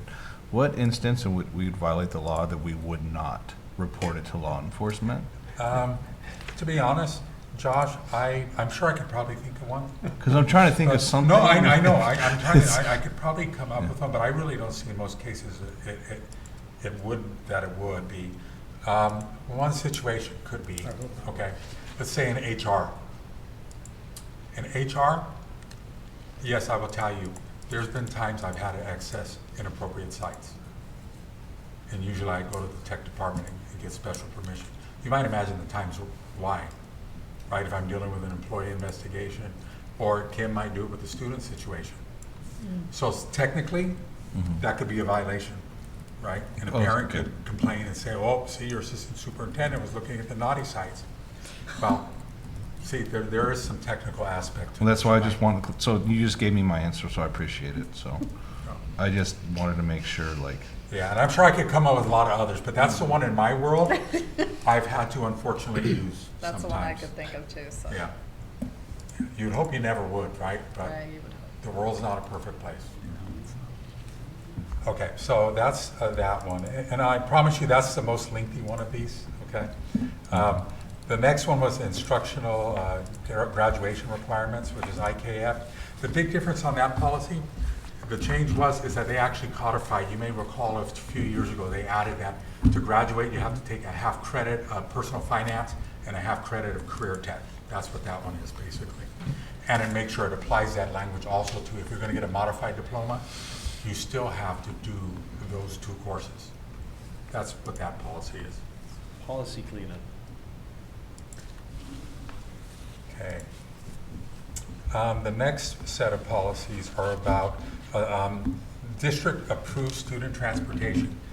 A few months ago, we did a lot of the other policies related to transportation based on when Kevin and Palmer and Heather Johnson did a review with ODE, kind of like a mini audit type thing, and they had recommended certain things. Well, one of the policies that we did not put in, which they recommended, is that you should have a policy that very specifically spells out what your code of conduct is for kiddos or people who are using our bus system, right? So all this one does is it's not something that I directly created. It's pretty much a model that has come from a lot of other districts. And it basically is saying that if you're riding our bus, you're subject to this code of conduct. And there could be violations if you're not doing following what the bus driver's telling you to do. And so that's what that AR is basically. Okay. You can't just go with a sign that says, we refuse the right to serve anyone. That's one of the interesting Or things no in public shirt, no service, shoe, right? no Yeah. bus. Yeah. Yeah, and if you are going to say that, Yeah. you better have a nice, good policy and procedure to back you up. And see, we didn't have that before. Yeah. We would just assume that we could say it was consistent with our overall district discipline procedure. Right.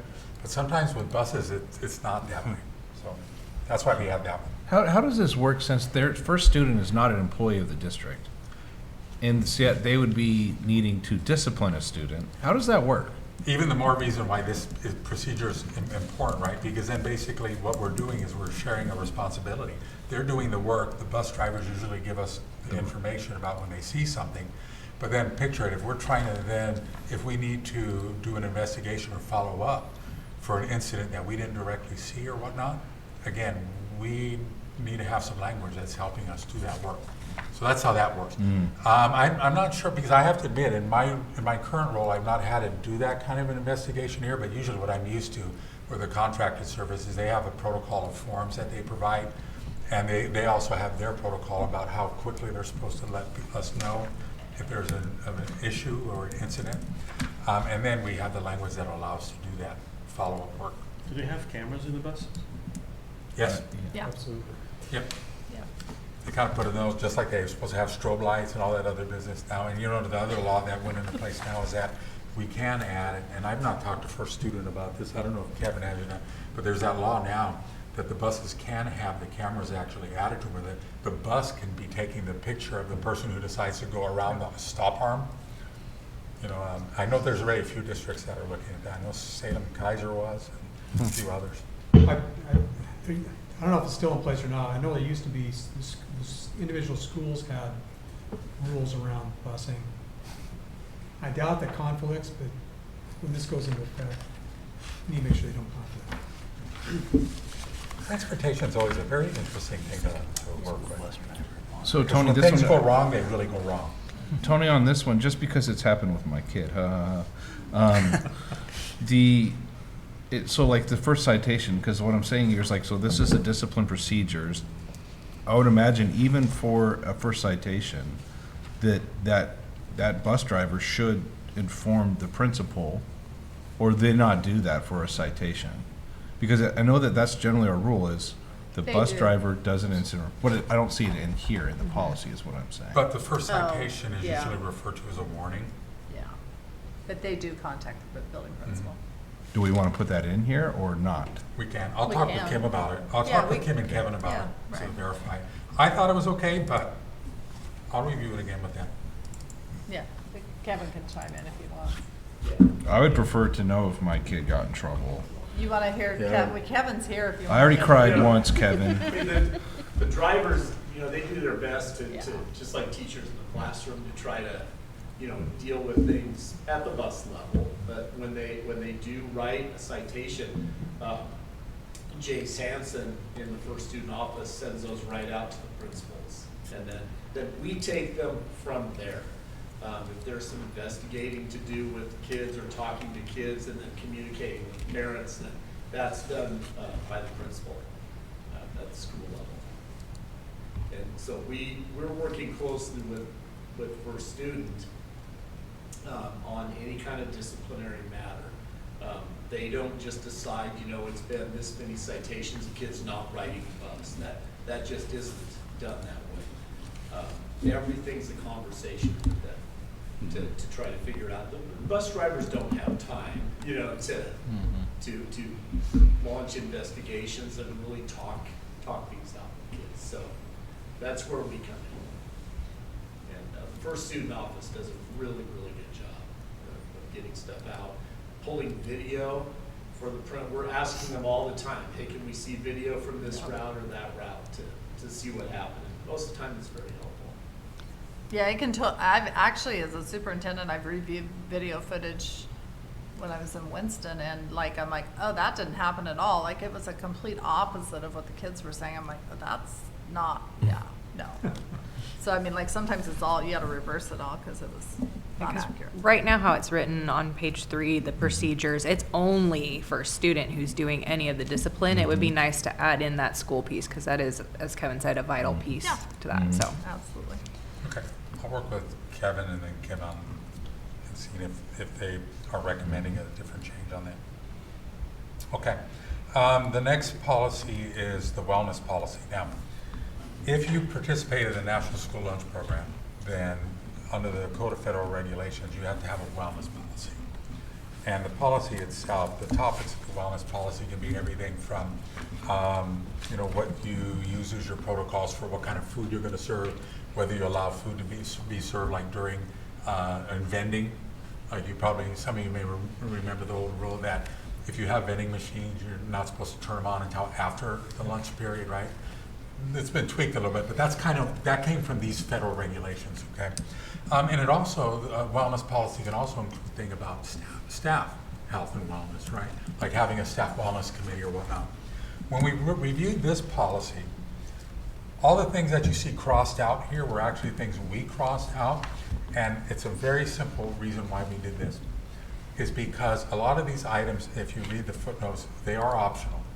You have to have a wellness policy, but a lot of the things that they put in here are suggestions you could have, but the policy committee was very, very adamant that where we're at today in terms of financial capacity and capacity with the time people have to do the work they need to do, that for right now, let's not put on our plates more than the things we really want to focus on. So you'll see a lot of the areas where we're crossing out, we're not going to be focusing right now.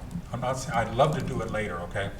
But you'll see a lot of the areas we've crossed out are more related to the staff wellness pieces. There's Marissa Franklin and myself in the HR office. We have enough to do right now, hiring people, dealing with complaints and whatnot, to have all the health fairs all the time and all that stuff, probably not going to happen today, okay? So that's really what we did. We went through this, and the people who were in the committee, which included Elise Hansen, because it is a derivative of the National School Lunch Program, right? We went through a lot of this. So some of the record-keeping stuff, yes, we're going to meet the federal requirements, but a lot of these other things that are here would require a lot more time. We don't have a food service clerk that would do this, like big districts do. So that's what this policy is. Really what we wanted to do, or like the advisory committee, no. We don't have the capacity to do that right now. So that's basically what that is. The rest of it that is in here that we have is basically stuff that follows what the law says and the regulations say. Not language in here that I've created. Which is significant in itself, so I agree with you. But that's also to say that, like, if you still want to use alternative foods as a reward in the classroom, you still can. But if we put it in it's policy, not prohibitive. if you put it in the policy, it would make sure everybody would have to do that, and that we just didn't want to And what's bracket worse than the ourselves policy, because it's derivative again Yeah. of federal regulation, if the feds decide to come and audit our food program, Mhm. this would be one of the documents they'd be looking at. Are you following your own procedures? And if we're deemed, not good, right? So that's something that, yeah, we talked about. In our case of not boxing yourself in a corner. Mhm. Yep. Okay. The next one is about special diets and menu modifications. This one really is Elise Hansen asked to have this one on based on what she gained from learning about how to do an in-district food service program, and that there should be a clear procedure.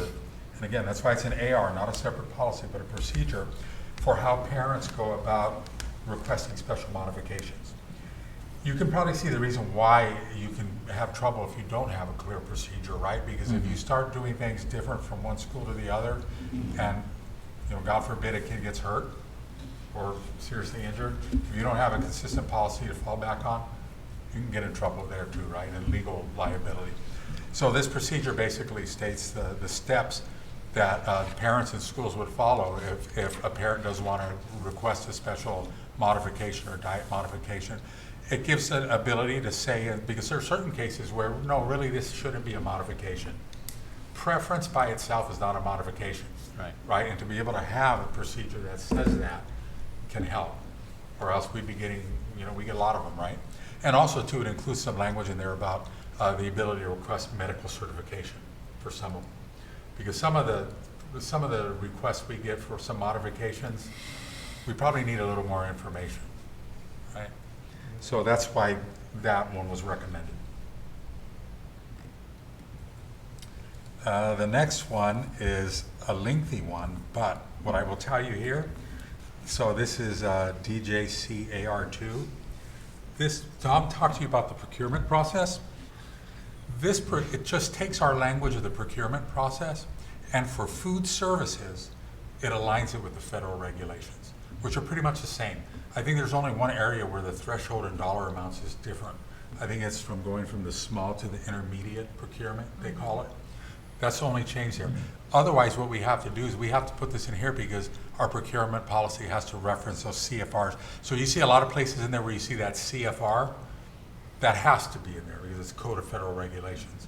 It's basically saying that Tom also has to make sure his team is following not only the state rules, but the federal rules. So that's why that whole policy is in there. It really mirrors our own policy. That's why it's actually an AR, because umbrella policy is our policy. So let's see, any questions about that one? I think I'm almost done.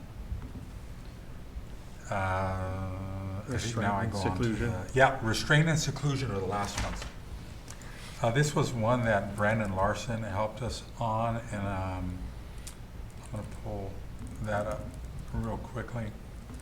The big difference here is that in 2023, Senate Bill 1024 came into place.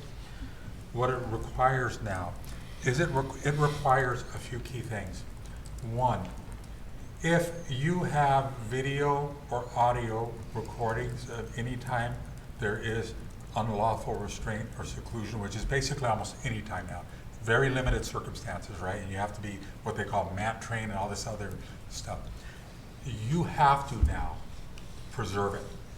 It's against the law even if you just try to do a summary of it, no.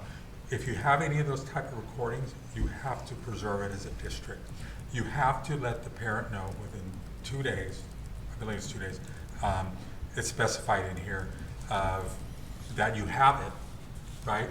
And then the other big piece that's the change in this policy is that you have to have within the 2 days debriefing meeting, and the old language used to say you'd have to have a debriefing meeting. The law now states that it specifically states that for that debriefing meeting, you have to invite the parents. And you have to let them know coming into that meeting if you do have those recordings and that information. So basically it's an accountability, that law put in accountability provisions, right? So that's what that changed. That's what you see in the policy revision. And then the AR is basically just taking the same thing and just mirrors it in terms of the procedures that Brandon's team will follow in doing that work. So on the AR, I'm just checking my notes just to make sure there was anything else that came up.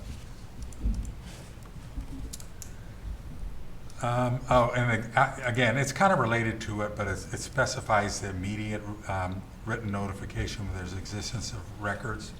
So again, it's kind of related to the law, right? But we just have to give, when we have some record about restraint and seclusion, we have to notify parents and guardians.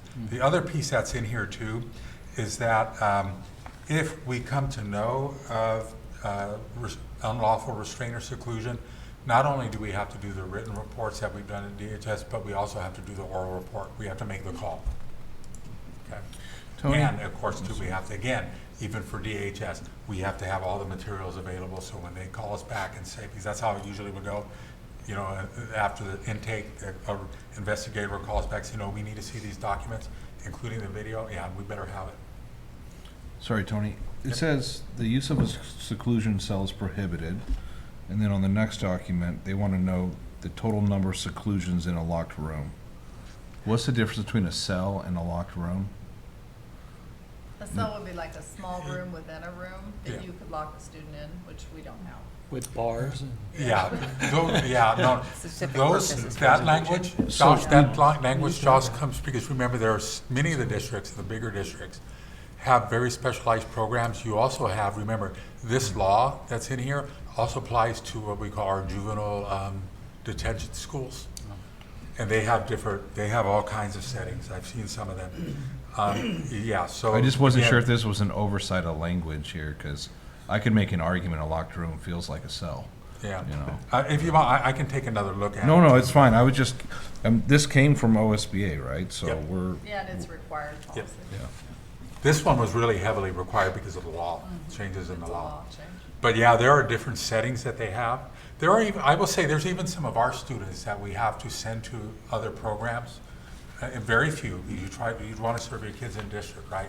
But some of those students are in situations too where they may have, because of their disability, they may have different procedures they use for how they need to physically interact and manage with kids. And some of that would, you know, is reason why that you have that language still. Okay.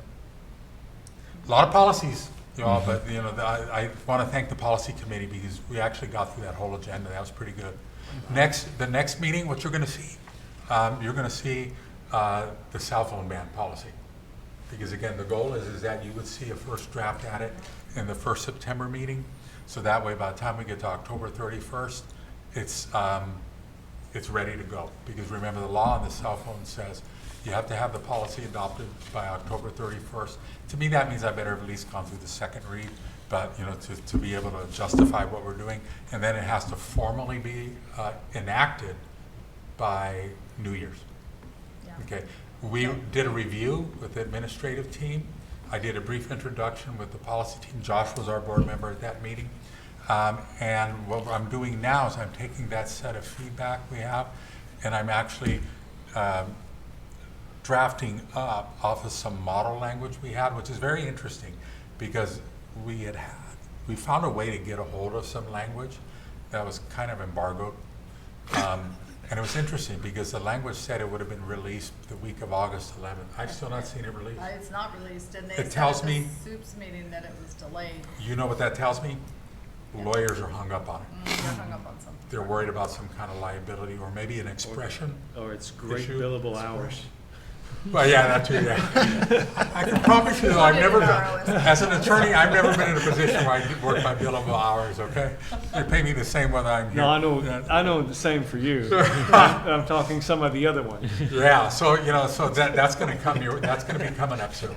So that'll be on the next meeting.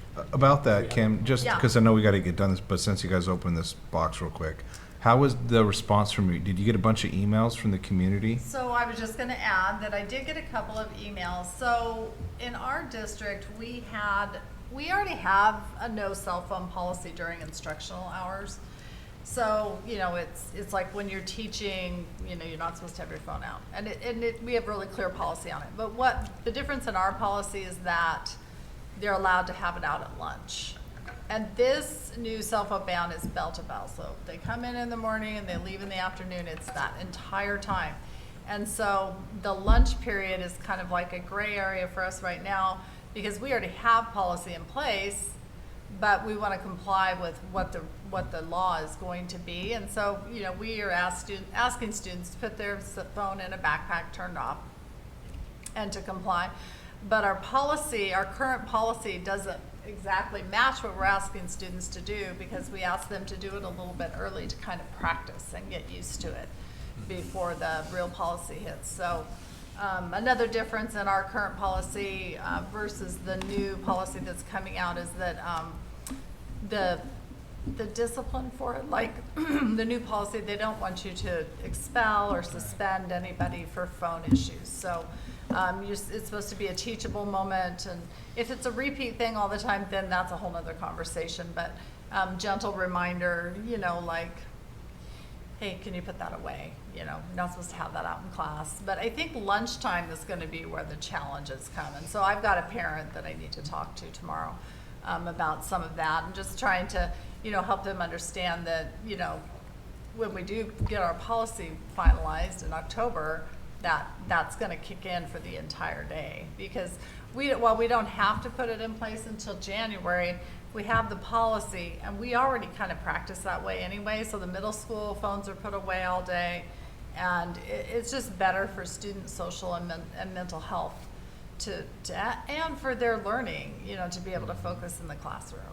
I know that if I answer a text or something when I'm in a meeting, I'm distracted. It's not, and you don't have my full attention if I'm doing that while I'm in a meeting. And so, like, I think it's good practice, and to help staff members model good practice for kids, so that, you know, the kids will follow the system. And consistency is going to be key. So yes, I do have a couple parents, Josh, that I'm visiting with, but it's not a huge amount. Yeah, the one hang up that I think we're going to see, and it wouldn't surprise me if that's the reason why it's still delayed coming out, is we talked about the provision where there can be medical exceptions for when you might use that. And some of the language I've seen on it, I think even, I actually said, wait, as an attorney, I don't know where this language is coming from, because I think it was going to have to simultaneously be too expansive but unwieldy to manage. So my guess is there's something like that, because you could read it one way that could say, well, boy, then almost anybody can get an exception. You know, and I'm pretty sure that's not what they intended. That's not the intent of the law, but the intent is if a student had a diabetic, you know, monitoring monitor device, they could use that. Like, I mean, they shouldn't be on there texting, but like if they're checking their blood sugar, that's a perfectly acceptable use, and they would have a 504 in place that said, hey, check my blood sugar levels, you know, so and so how many times a day or whatever it is, or, you know, if the alarm goes off, you have to answer it. So there are some exclusions for kids that need that support. So that is built into the. Okay. Thank you. Thank you, Tony. We're done here.